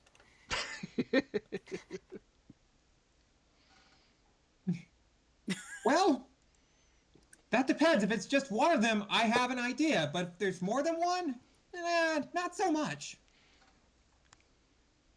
Victor, do you want to try? If it doesn't work, I can try frozen ball again, because I don't know if others have glasses and can. Of course, it's very awkward when he makes the hand motion because he has like flamethrower. Yeah, and sorry, how much of the snow have we melted by now? You're almost out. Basically, you had just like punched through and saw daylight, so there's not much left to clear. I mean, could I just crash through? You've removed enough at this point that that is a possibility. Now, of course, you don't know exactly what's left of the route outside once you get there, but that would be the only concern. That's something we'll figure out later. I was going to say, why worry about that now, right? No, just keep running away from your problems. It's going to work out eventually. Are we running with the V2 logic that if I get a coach gun, I get a bit of spare ammunition? Sure, I'm good with that. Okay. I load my coach gun and shoot backwards to propel us forward. All right. Before informing all of our teammates that we are going to be, in fact, leaving this place of yours. I was going to say, yes. Let everyone get back on the bike. Yeah. I'm also picturing it going something along these lines. Hey, Victor, Annabelle, duck. You know, just before you point the gun over their heads. Pretty much. So, bam! All right, the coach gun goes off. You go propelling forward, busting out through the snow. As you're heading out, Annabelle, at least at the back, does hear like a muffled "duh." So, and since you basically just hit the thing and, you know, all right, so you are through the snow. There, you know that lip of the path still has to be under there somewhere. But at the moment, it's just kind of snow piled up on it and snow that is piled going down, whatever the sheerness from this point is. So you more or less have the same two choices you did before. Straight down, hoping for the best, or turning, hoping you can find the path as you travel, basically. Have time to think about this now. No avalanche chasing us. Yes, but we probably have someone chasing us from there, so again, time is not on our side. Might give us time to look and see if driving straight ahead is dangerous or not, yeah? I guess. Now that it's not a glacier, I think driving straight down would be a bit easier, right? Wouldn't the avalanche also create a bit of a more like subtle slope? It'll be more snow than ice. It really just depends, because with an avalanche, in addition to ice and snow, usually a lot of the rock of the mountain gets torn down around it. Yeah. So it's kind of like it'll be gentler, but there's also the possibility of debris, and whatever ice fields down there may have cracked under the pressure of all the stuff coming down. So, again, it's one of those things where until you see what the avalanche actually did, it's kind of hard to make a judgment call. Number 9, waving the cigarette around, just like turns and says, listen, I've got an idea. Why do we not cause one more of those, avalanche things and just write it down? Do that. All right, exceptional. Because that's insane. That's why not. No. Annabelle's just doing just taking like 2 seconds, using her 3 intelligence to work out the math to see, is this a feasible idea? And the answer is hell to the no. She then looks at number 9. He's like, can we think of something a little more astute? As Viktor is like crouching to jump in the air, and then turns around and looks very disappointed. Oh. Yeah, we could try thinking of something else, but we can do it later, I think. Number 9 likes the plan too much. We are in a hurry, and just like going down a path and risking another avalanche falling on top of us seems... This is completely illogical, right? But number 9 has never experienced avalanche. I think he has never heard of the concept even. He's from the fucking desert, right? Think of it like the Nile overflowing. You could Yes, I think to him the idea of riding the avalanche sounds safer than being chased by an avalanche, right? Even if that's not exactly how it works. So I would like to activate gear things to intensify our loudness, and of course Viktor's and number 9's excited shouts to this plan are the beginning of the gear things. Okay, and you know what? Annabelle's shouting as well, like why this is not a good idea. It's probably also being amplified as well. Yeah, and inadvertently all of your yelling to make them stop is not helping. So okay. So to amplify this, Viktor is going to activate Thunderclap. Alrighty. Just basic Thunderclap, and use the push from that to also push them forward. All right.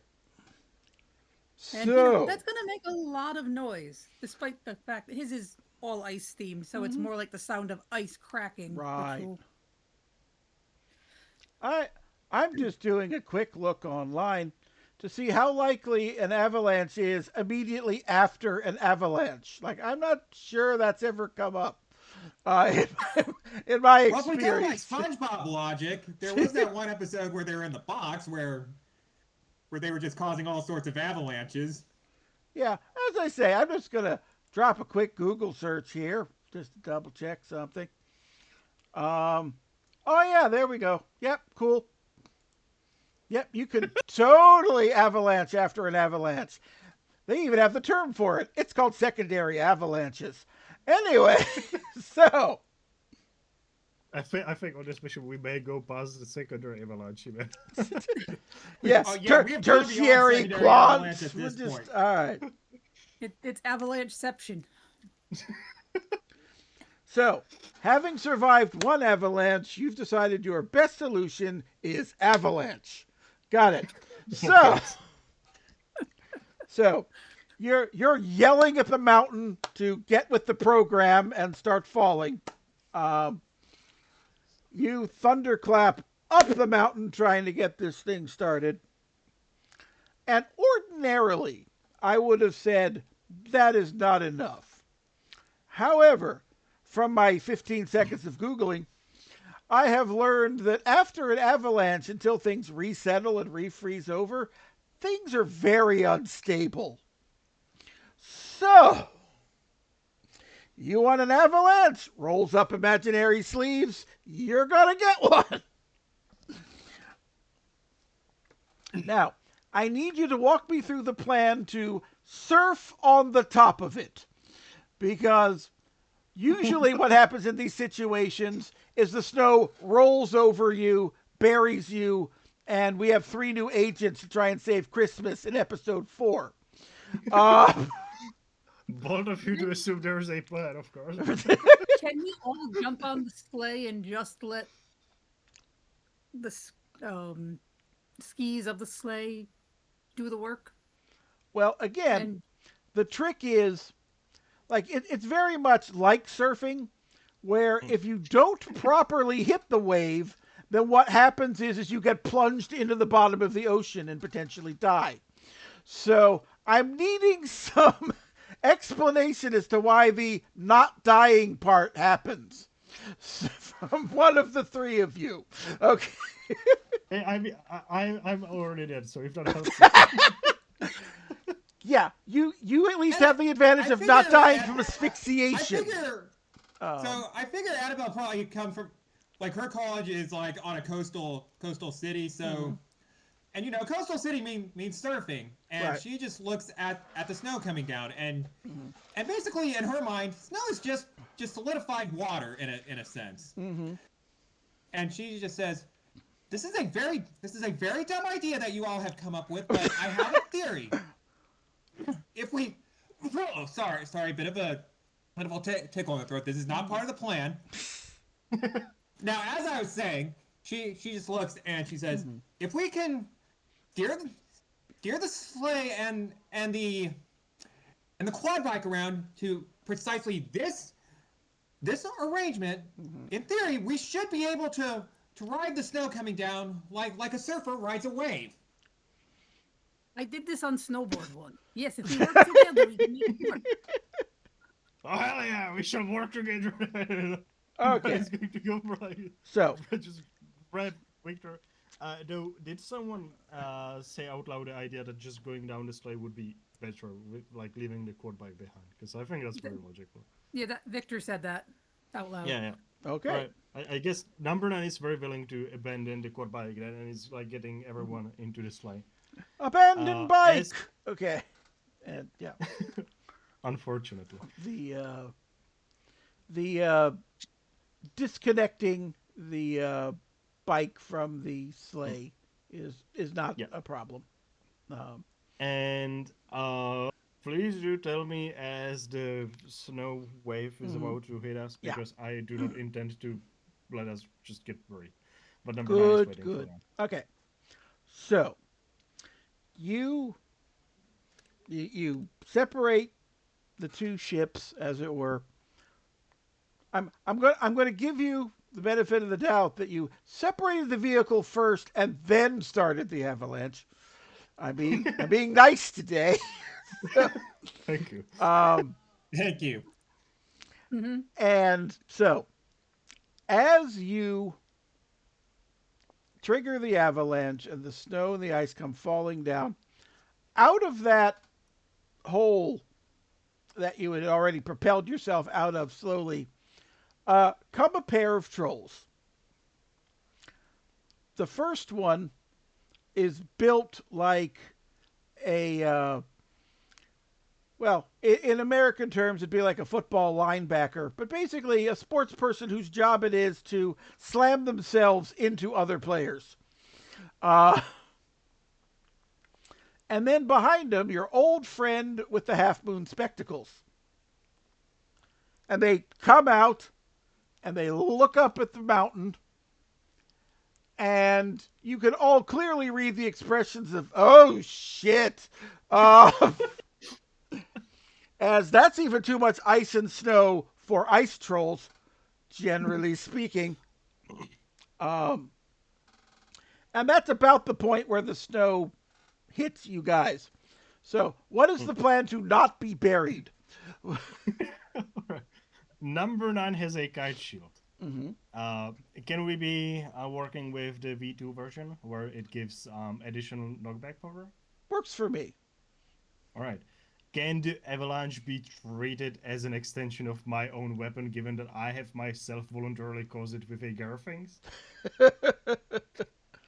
Walk me through this plan fully. What's the idea? So, as the avalanche is about to hit us, number 9 is going to be standing there resolutely at the back of the sleigh, and once it's almost there, he's going to drop down his shield to the ground, Right. and going to sort of like angle it in such a way that the avalanche is pushing against us, and I would like to use the like increased knockback power to be pushing us along. Okay. But at the same time, as I slam the shield down, I would like to summon a shield wall underneath us, which is going to push us like up into the top of the avalanche. Okay. I was waiting for you to say the word shield wall, because that is what I will make this work. That is perfectly fine. All right. So you're trying to keep the snow off the top, use the shield wall to ease your passage down, and use both of their knockbacks. I love how all of your knockbacks have been knocked forwards. That's a fun way this mission's played out so far. Well, I'm about to do something different. Since as we get to the top, I would like to get my coach gun and actually fire forward so that we are knocked backwards. Okay. Well, I want to do a 0 pluses to intelligence inside here. Friends. I imagine the back portion of the avalanche would be safer than the front, right? Because the front would have more unstable and loose material. To not be right at the front of it is a better thing. Yes. Yeah.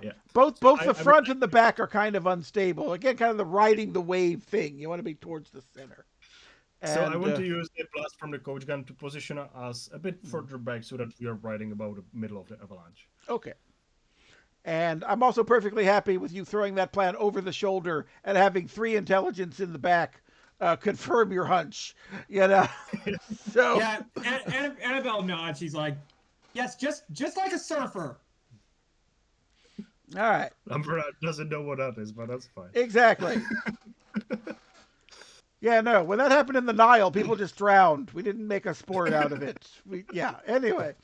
All right. So, all of this combination of explosions and shields and whatnot, and Viktor in the middle going, wee, or whatever Viktor goes when they're excited, ends with you surfing the wave of the avalanche, heading down. At about the same time you're doing all your stuff, you notice that you actually still have company. Slightly behind you, riding the same wave of the avalanche, are the 2 trolls. The Half Moon guy has apparently summoned a sleigh made out of pure ice, which the burlier one is trying to, with its big arms, just shifting it left and right. The guy in the Half Moon spectacles looks exhausted, by the way. He's just kind of clinging to the back of the sleigh at this point as the pair of them pursue you down. I'm going to stand up grinning and say, I still have flamethrower! And fire it at the sleigh. Okay. I'm gonna let me ponder this for just a moment. Let's see here. Behold lasts. You just have it. Okay, cool. So, what I'm gonna give you is you get basically the original Behold was for a flamethrower that could get through the thing on the door. Yep. So this does not have a super far range. Yep. As a flamethrower. So you're actually going to have to let them get fairly close before you could fire it off. As it is, they're gaining on you, so that opportunity will present itself pretty soon. And I'm not aiming for them. I'm aiming for their ice sleigh. Right. And the big guy moving the sled, he's just barreling down on you, waiting for the moment. Half Moon spectacle guy that's just kind of clinging to the side is looking over, sees you pointing something at the sleigh. It's, with one hand clinging to the side of the sleigh, you see it trying to do something. You send out the gout of flame. A pane of ice appears in the air, gets immediately punched through by the flamethrower, and starts to melt their sleigh. You see the guy. You know what? Mm-hmm. For good measure, go for it. I still have the last thruster. Yes, you do. Yep, she turns it on and just chucks it over there, and she's like, "Merry Christmas and a Happy New Year." Okay. You get 2 sets of expressions. The big burly troll that's driving the thing is looking excited. And the one in the Half Moon spectacles has that look of, I knew this is how I was going to die. Uh, just, just pure resignation at this point. The thruster fires out, breaks through the weakened panel of the sleigh that Viktor melted with the flamethrower. It actually, it breaks off part of the front of the runner, gets underneath it, and then explodes. The end result of this, Half Moon Spectacle Troll tumbling off into the snow. You don't see him anymore. The big burly troll catapulted forward, about to land in an aerial arc directly on top of the three of you. I kind of want him on board, to be honest, but that may not be the best idea. Oh. So Can I launch myself out of the blue into him as he's falling? do you have any perk that lets you go up? No. Admittedly, I do have another idea for Big Burly Troll.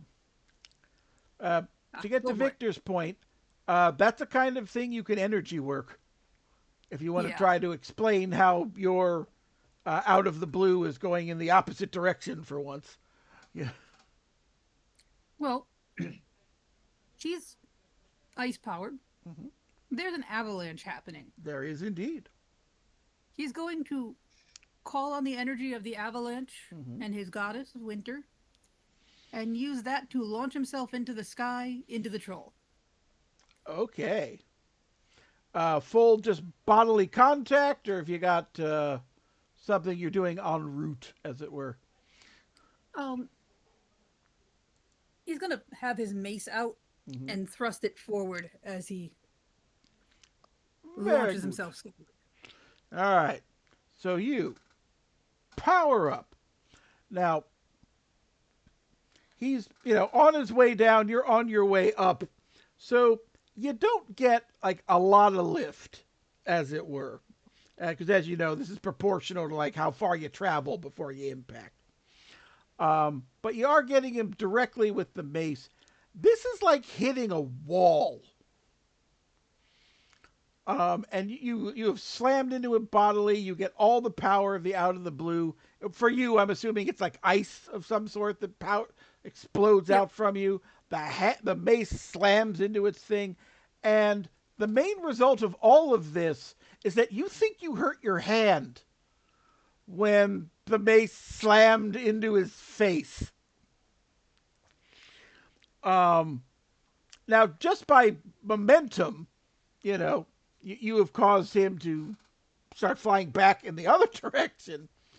But yeah, you actually came out the worse for that impact out of all of that. And I will use my Talaria and cloak to glide myself back down to the sled. No problem. The troll hits the avalanche and manages somehow to stay on top of it enough that he's kind of rolling over it end over end, not quite chasing you, but gravity is sending him in the same direction as you, would be the better way to describe it. You hear a lot of oofs and things you assume are curses in the trollish language. And you are off, heading down the ravine. As you are moving a little more under power, and you actually have runners as opposed to just being on top of the ice, you are pulling away from the tumbling troll. And it so far appears to be, well, smooth sailing ahead is perhaps overselling it. The large chunks of debris that aren't snow, you're you're able to avoid them by shifting this thing to the left and the right. But for all that it's being a sleigh, it really doesn't have much in the way of adjusting it aside from all of you leaning your weight to one side versus the other. And I suspect that with number 9 weighing exactly nothing and Annabelle being very short, it's pretty much just Victor's job. Is indeed. So you would okay. So you're going down the snowfield. Things are going relatively well. Until you see straight ahead of you a curl of snow where at the angle you're about to hit it, it would be akin to a ski jump. That sounds cool. Victor is okay with this. All depends on what's at the other end, doesn't it? Well, yeah. Though I would like to be keeping up my gear things to ensure the avalanche keeps coming. So just sort of running on the sleigh. Of course, all the screams and all of the ice thunder strikes that we have had, I think, add to that. So. Yeah, I like how we're putting an avalanche under etc. on Gareth things, but I'm okay with it. Question: if you're going by V2 rules, it should also improve ally morale. Is this sleigh tensioned enough to be considered an ally? It is not. Okay. It is not. It has a bunch of sophisticated stuff inside it, but it is not itself sentient. Okay. My sad.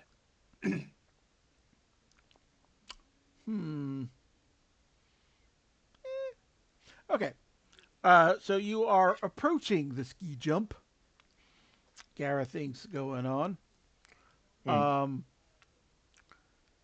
Yeah, the fact that you've brought that up, I am going to adjust things slightly. For the first time, Annabelle starts to see slight glimmerings in the controls. She immediately goes over to the controls. Imagine it like a light up keyboard where it's been dead this entire time, and now certain of the keys are starting to flicker and flash a little bit, but it's irregular in its patterning.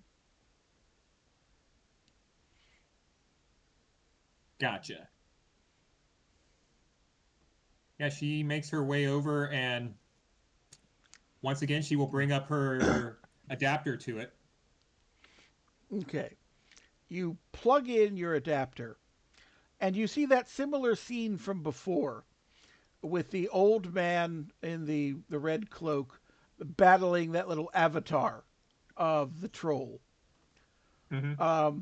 Except you're now hearing a beeping cadence similar to number 9's Garathinks inside.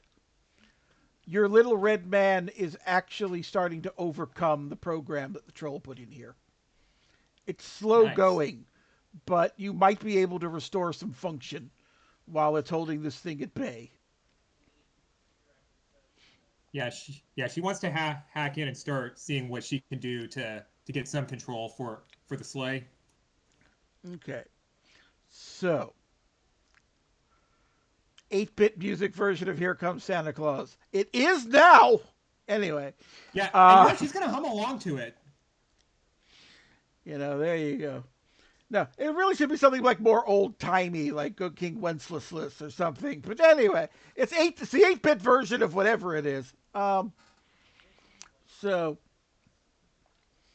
you're trying to get in there. The troll is trying to throw you out. The old man is countering its attempts to do so. and you're able to get a little bit into the controls. The first thing that you're absolutely certain about is that whatever teleportation functions this thing may have had at any point, gone. Those circuits have been fried. And as near as you can tell, it's because of overuse.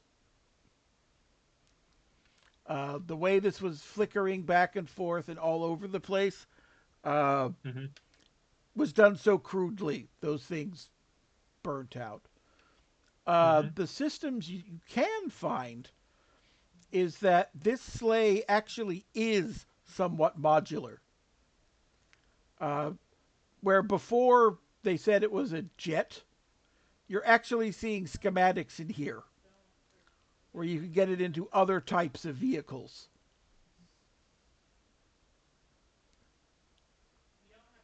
All right.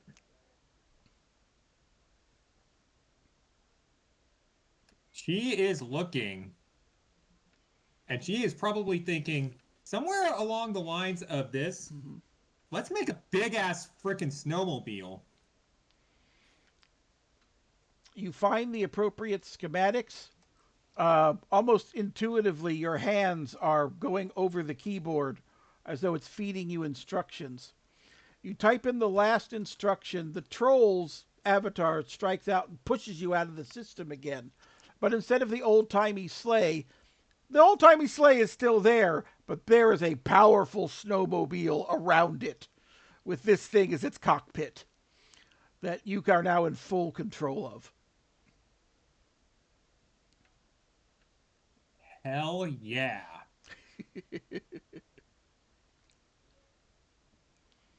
So, any of you know how to drive a snowmobile? So, Number one sure does. Oh yeah, he's going to drive with fucking steering wheel. yes, that was also the nice thing. It produced a steering wheel, which was nice. Oh, yeah. And, because you did actually note that was under optional extra. Apparently, who normally does this, it's the keyboard controls that they use. But you were able to get an actual steering wheel out of this. And you punch it. Or actually, I should ask, do you punch it? Where do you do it?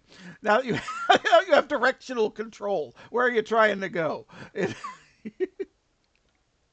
I mean, I would still want to go, up the bump or whatever you said it is. We're still doing the snow. We're still doing the ski jump. All right. Absolutely. I mean, what are we are committed to this. So. Swoof. All right. And that's actually the first. Like there was a part of you that was just assuming it would be like powdery snow and you're just going to plow right through it. But no, it actually holds under the weight, and you are now up and out. And wow, look at the view! As you're now like pointed upward in the sky and other mountains in the distance. Then the arc comes down. And the view is that of the mountain and what was clearly at one point a solid ice sheet, but has now been cracked by the avalanche coming down. And it's basically just like a series of crevices barely connected by ice in a few places, which you now are coming down in an angle like this towards. All right, 0 pluses to intelligence inside. How much of a safe landing is this? If you can't find a very solid patch of ice, you're probably going through it. How much time do we have before we make the impact? 15, 30 seconds, something like that. You have a little time. Anyone? I'm out of plans.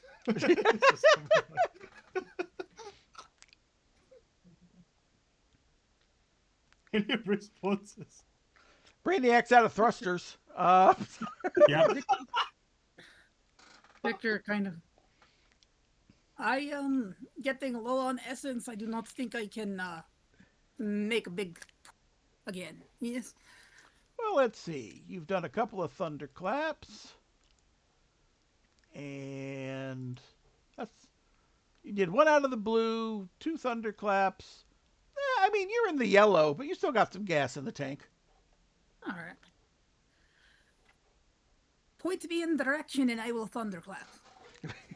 I like that idea. Number 9 gets his banner, by the way.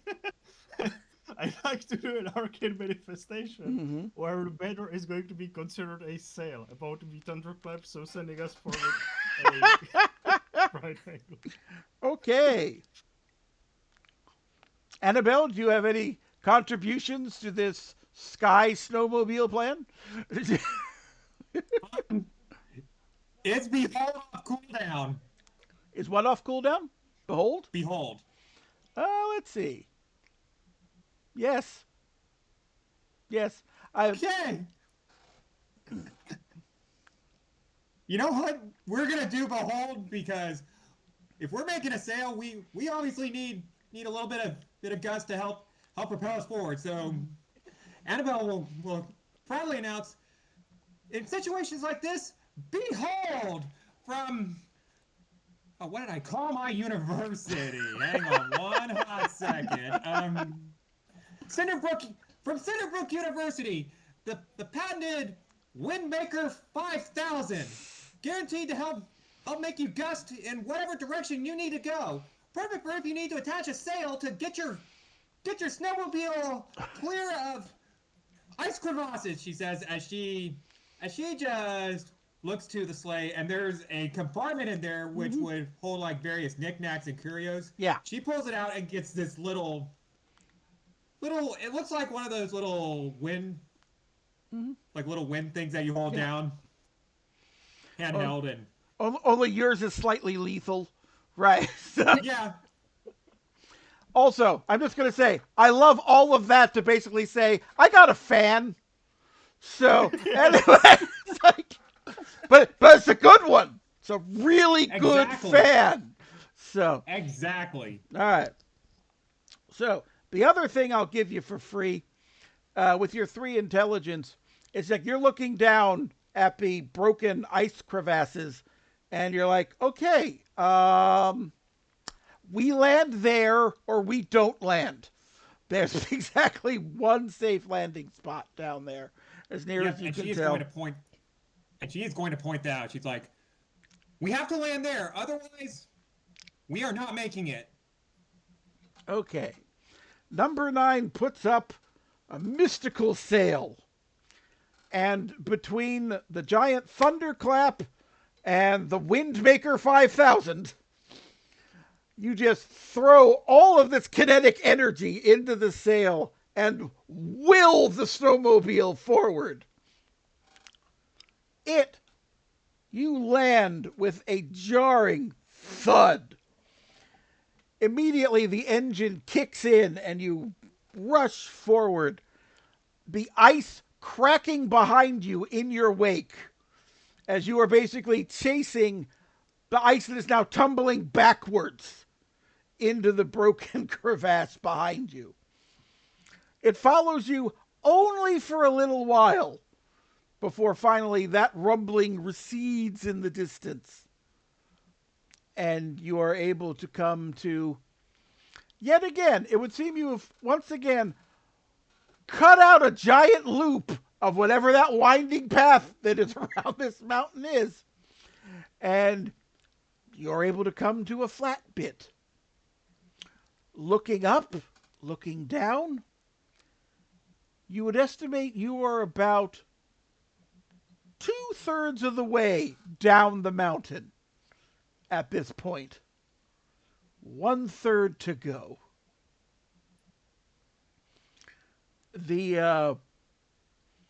Now, where you are in relationship to the retrieval point you were given at the beginning of the mission, well, you kind of left the top of the mountain in a rush. Little tricky to know where down there it is. But they assure you you can't miss it once you get down there. So, it's a cave. I'm sure you'll figure out which one. Anyway. Okay, and we are not in danger of being crushed by the avalanche here on The the flatbed. the avalanche that you created slid into that spot of the ice Okay. crevasse falling in, and now the snow is basically filling that back up. So Alright. yes, you are actually Exceptional. Okay. in relative This safety sounds at this point. this sounds like a perfect time for another cigarette. I'm gonna do that. Annabelle just looks to number 9, and she has never smoked before, but she's like, I think I need one. Today is the day to Alright, sure, start. here we go. There you go. He's They're going to also- head, he's going to head out the cigarettes. So, we doing another avalanche, right? I guess he's heading out the cigarettes.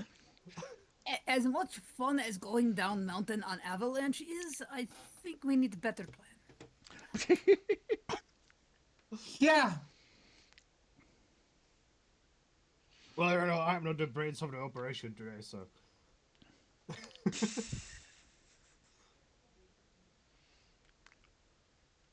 And you said that the winding road is back, right? Yes. Yes. Presumably are you could take that presumably down the last third of the mountain. Yeah. Though, as we are presumably going down the mountain, I think the winding path would be getting longer and longer, right? That is true. The base does Yeah. get wider and wider as you go down. Hmm. Now there may be branches off of that, of course, but the spot you're on right now, it was again just be sheer down rather than some other path heading down. All right. Very brief or very quick estimate of how quick could it be if we went down the path, the winding one? Hard to Assuming tell. normal speed, no avalanches, nothing like that. Your best guess would be a couple of hours. Okay. Well, we are certainly not doing that. You know, Number 9 doesn't have the all day to do this. So. Mhm. And I think the slope would be getting softer, right, as we are getting down the mountain. Or is it not? In some places, yes. You're definitely you're in slightly warmer temperatures. It's not as tight a snowpack down here, so yes, it would be getting softer. So Well, do we just keep going and then? Oh, I would say so. All right. Well, the brains of the operation have spoken. So. So, do you think do you want to change out the snowmobile for something else? As long as still snow, snowmobile is best way to go. Okay. Yeah, Number 9 would I guess. all right. Doesn't seem like the best time for a bike or anything like that. So. All right. So once again, barreling down the side of the mountain we go. Okay. So you're heading down. Again, it's softer snow now. You actually have much more control than you have on your previous rides down, as you're just dealing with gravity as opposed to gravity and the mass of a mountain coming after you. You're making some good time. You're able to get around, stationary objects and whatnot. You could definitely see the parts where it's like, okay, this boulder of ice did bounce down from the upper areas, and there's still a few bits in here, but nothing that's difficult for you to navigate around.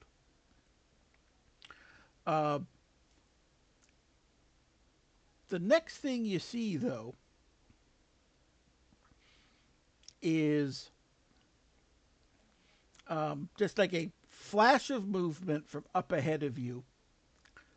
And all of a sudden, a chain has just sort of risen out of the snow in front of you at about the height level that would come over your control and smack you all off the vehicle you're on.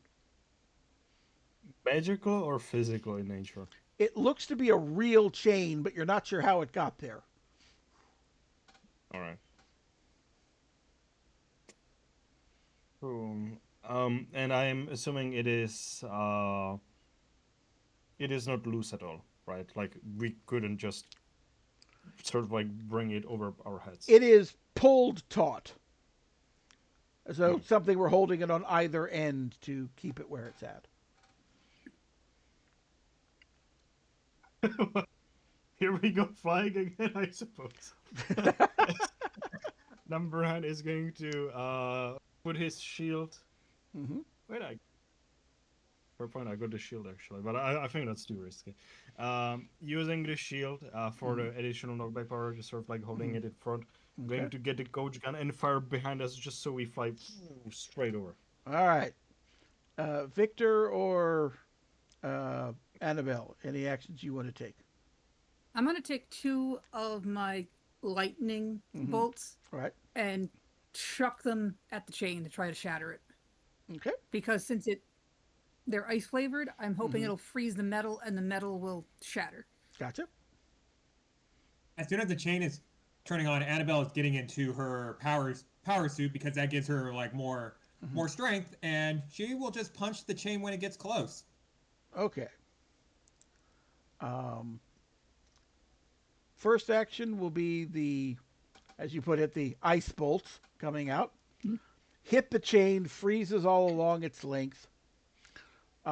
There's enough room for you and number 9 up front so that you can do one with the shield, one with the punch. And the shot with the coach gun does do the propelling things forward. It does not shatter right away. What basically happens is it hits the point of the shield and the fist, bends around it slightly, and then breaks.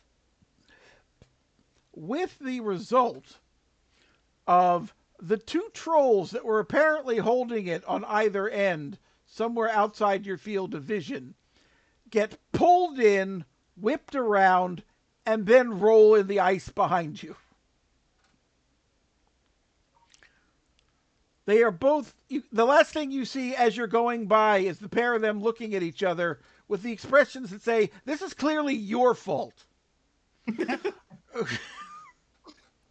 Annabelle just taunts him. He's like, "Never discount science." Are they going ahead of us or are they behind us? They are behind you. And they're kind of loping after you, but they cannot outrun a... Well, actually, I take this back. One of them is loping after you, but you're leaving them in the proverbial dust. One of them, however, has gotten to its feet, is charging down after you, and is gaining. Such an ungainly creature should not be moving with the speed that it is. But yeah, he will be able to catch up with you if you do not dissuade him.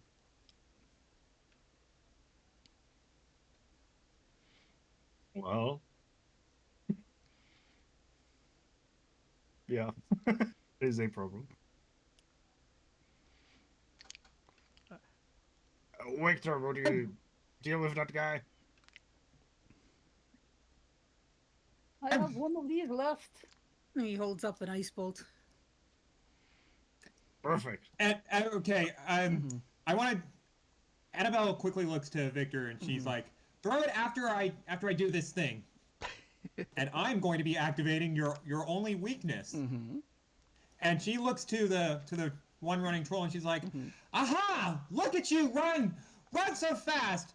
Under normal circumstances, it would be such marvel, but you have forgotten one thing. Running so fast. If you run on ice, you end up slipping and falling and hurting your body so much it is not even funny. Actually, it is funny because your compatriot will be laughing at you." And she nudges Viktor to throw his last Fulgurite. And hearing that, Viktor will throw it so that it lands at the creature's feet instead of directly into the creature and freezes the snow in front of it. Now, this is one of those difficult things for me, honestly, because I love the imagery of it all, but your only weakness, ice is slippery. I'm like, no, that's just how the world works. You've done nothing. I don't. So that having been said, uh, you have thrown ice at the feet of somebody moving really fast. He hits that patch. The freezing effect of your bolt, it just sort of shrugs off. It is a ice mountain creature. That doesn't affect it at all. However, the freezing patch of the ice, he hits it, he wobbles, he's shifting to and fro. He's like, you actually see like his legs kind of windmill under him a little bit. And you pick up speed until he actually starts skating.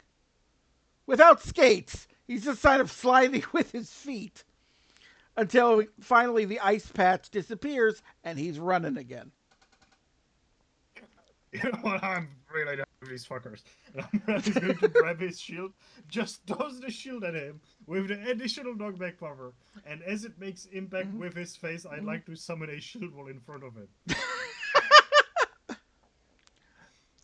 That's insult to injury, but okay. You just ran into a wall. Hey, you just ran into a wall. I'm like, okay. Yeah.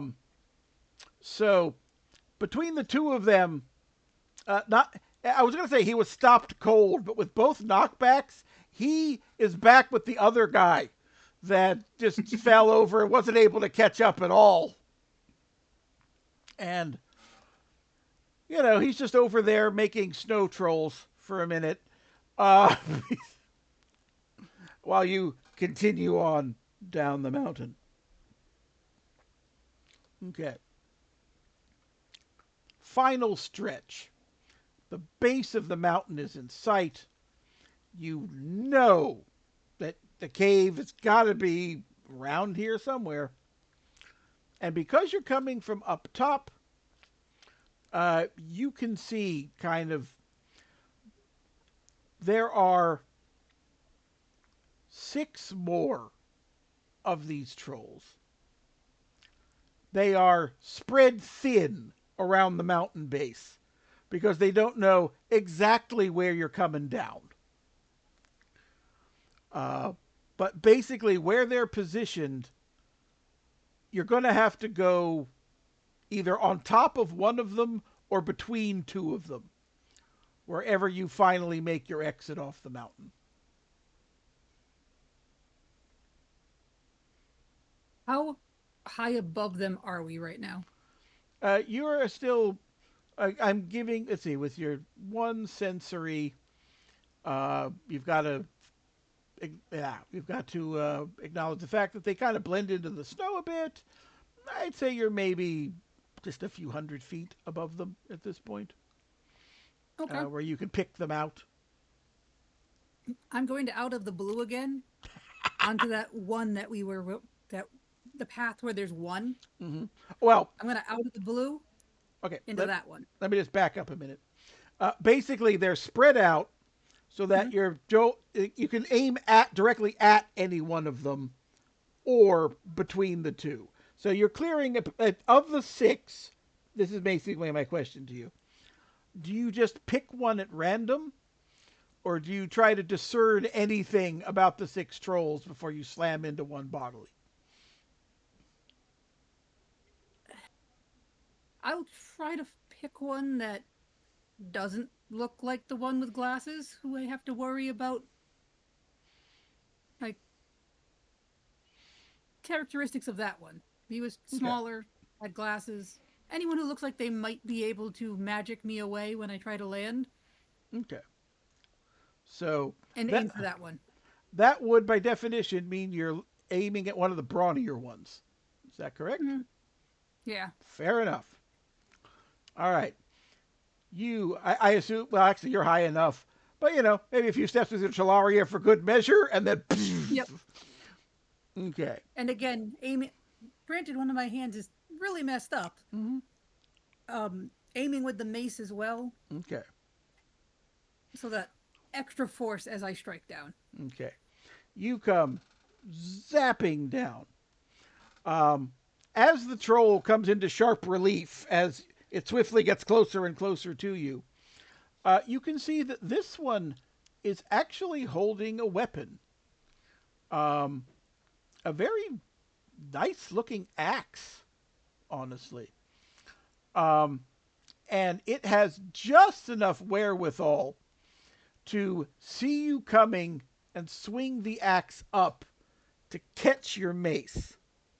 So those kind of get pushed down, and then you slam into him full force. He is knocked back.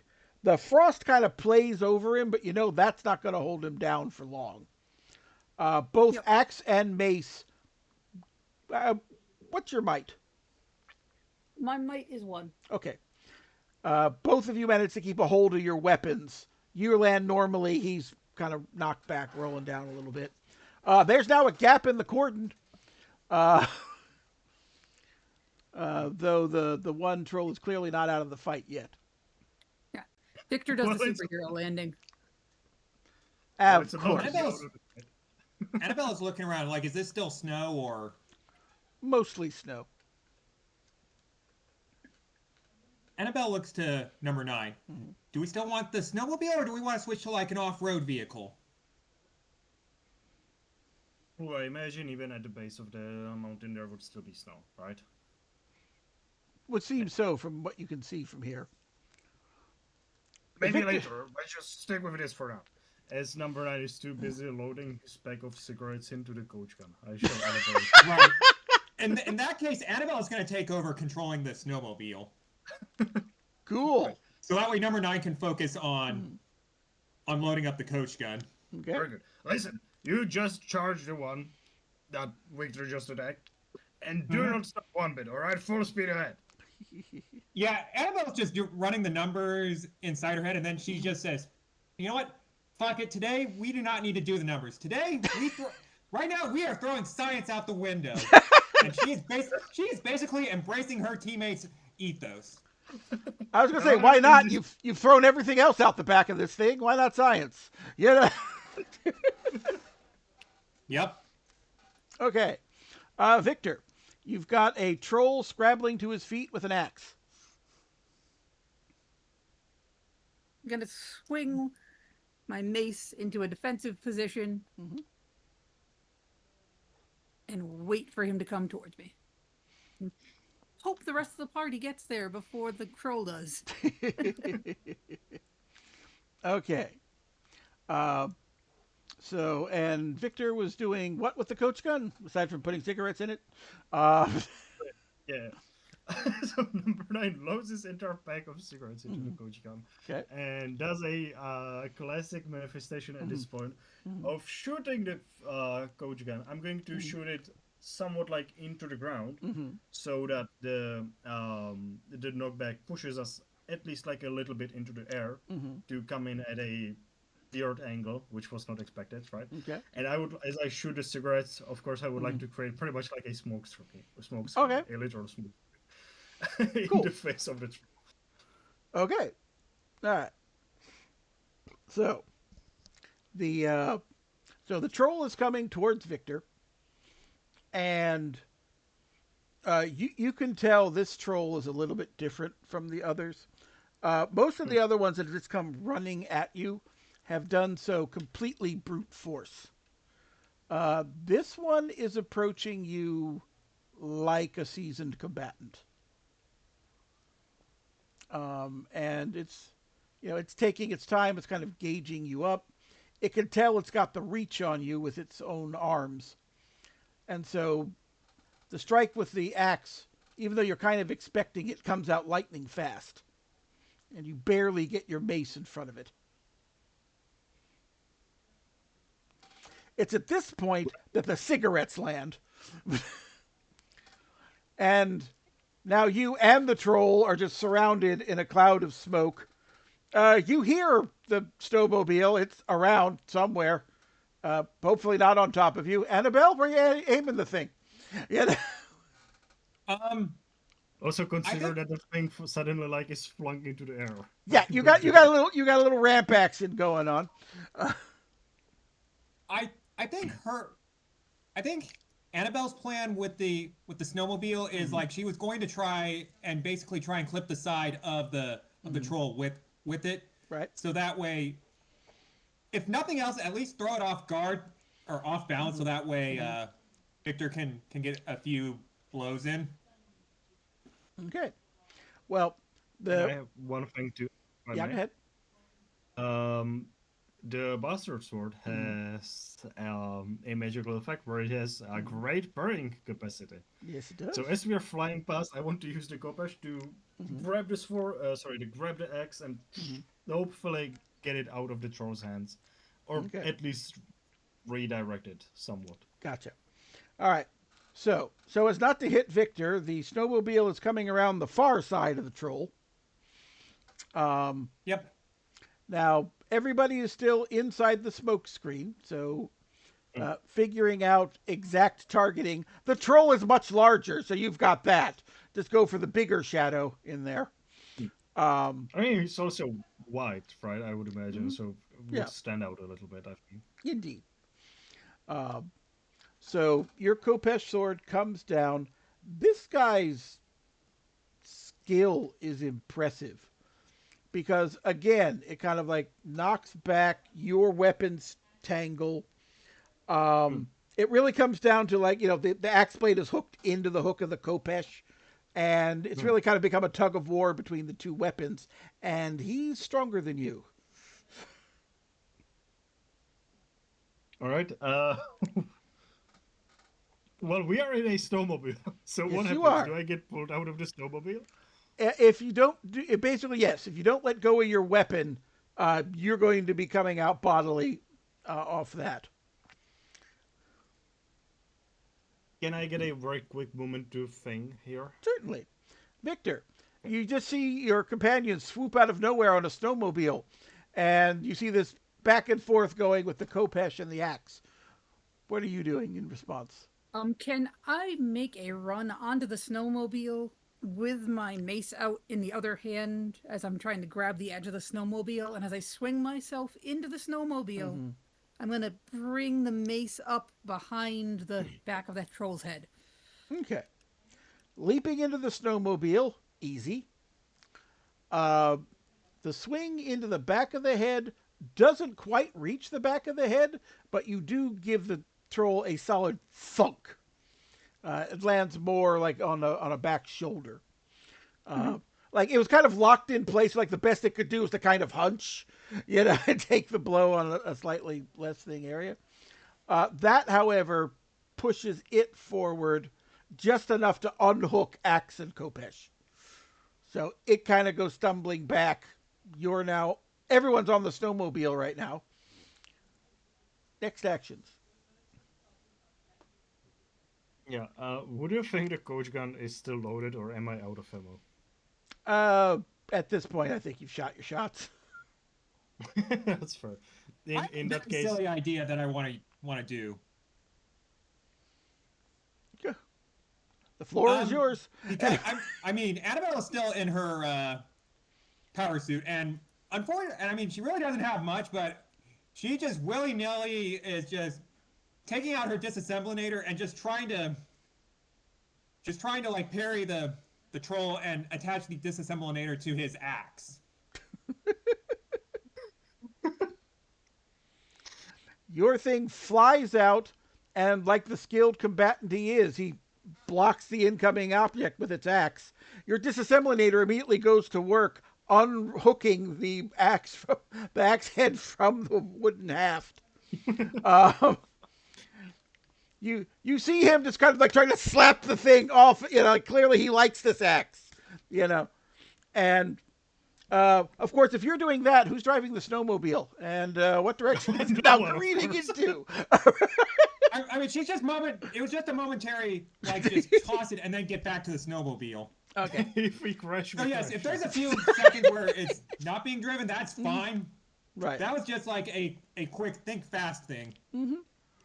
And like after a moment or two of just furiously slapping at it, He decides to return it to you, and the axe and the disassemblinator just get hurled at the back of the snowmobile, smacking you in the back of your power suit. That's going to need some replacement circuitry later on, but it absorbs the blow, and you guys are way off the snowmobile. And just in case there's some trolls waiting for us after we pass through the smoke screen, or as we pass through the smoke screen, number 9 is going to equip his death mask. Okay. Just to have a bit more of a presence if, someone decides to fight us down there. Just get that off and put out the vibes of go away. As you... and in fact, you come out of the smoke, and one of the smaller trolls was like, yes, I will now engage my... as the death mask just pushes it away. He was the last one in the cordon in that direction, and you fly out. And there it is ahead of you, the cave, the retrieval point. The three of you slide into it, and your badges ping. Yay! Mr. Lumberman would love to hang out, but I think he pings out before we crash into something.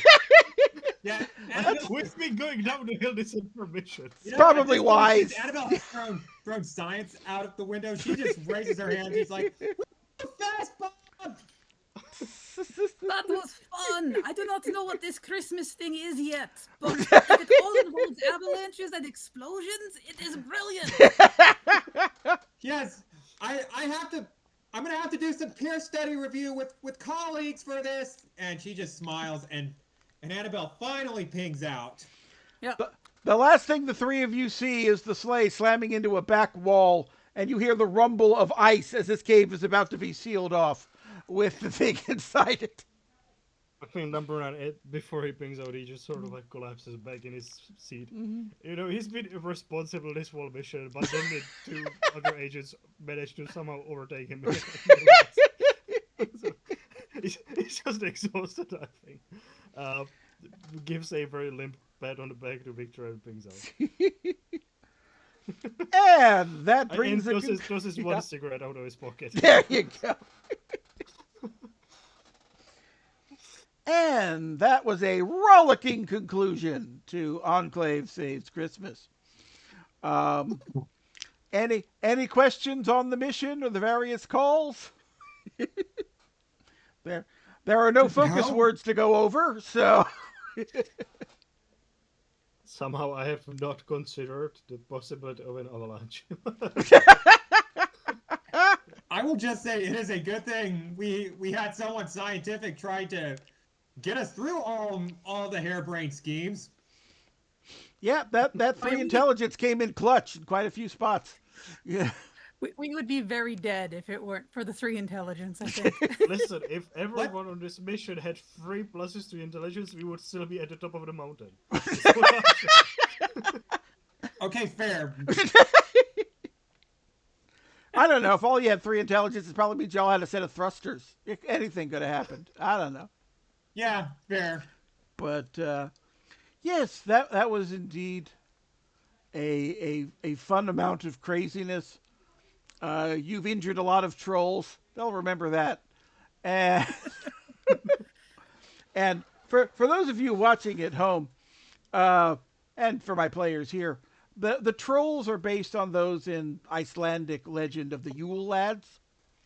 And as there's 12 of them and 12 stats, each one of them was a specialist in one of the Enclave stats.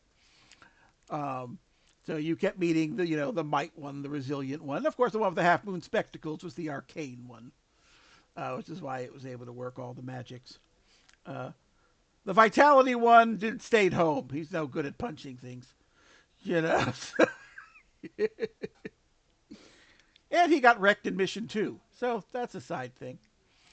But anyway, it's fun. Glad you all had fun, and on behalf of all of us, we hope you have an excellent holiday season out there. And who knows, maybe next year we'll save Hanukkah or something. I haven't decided.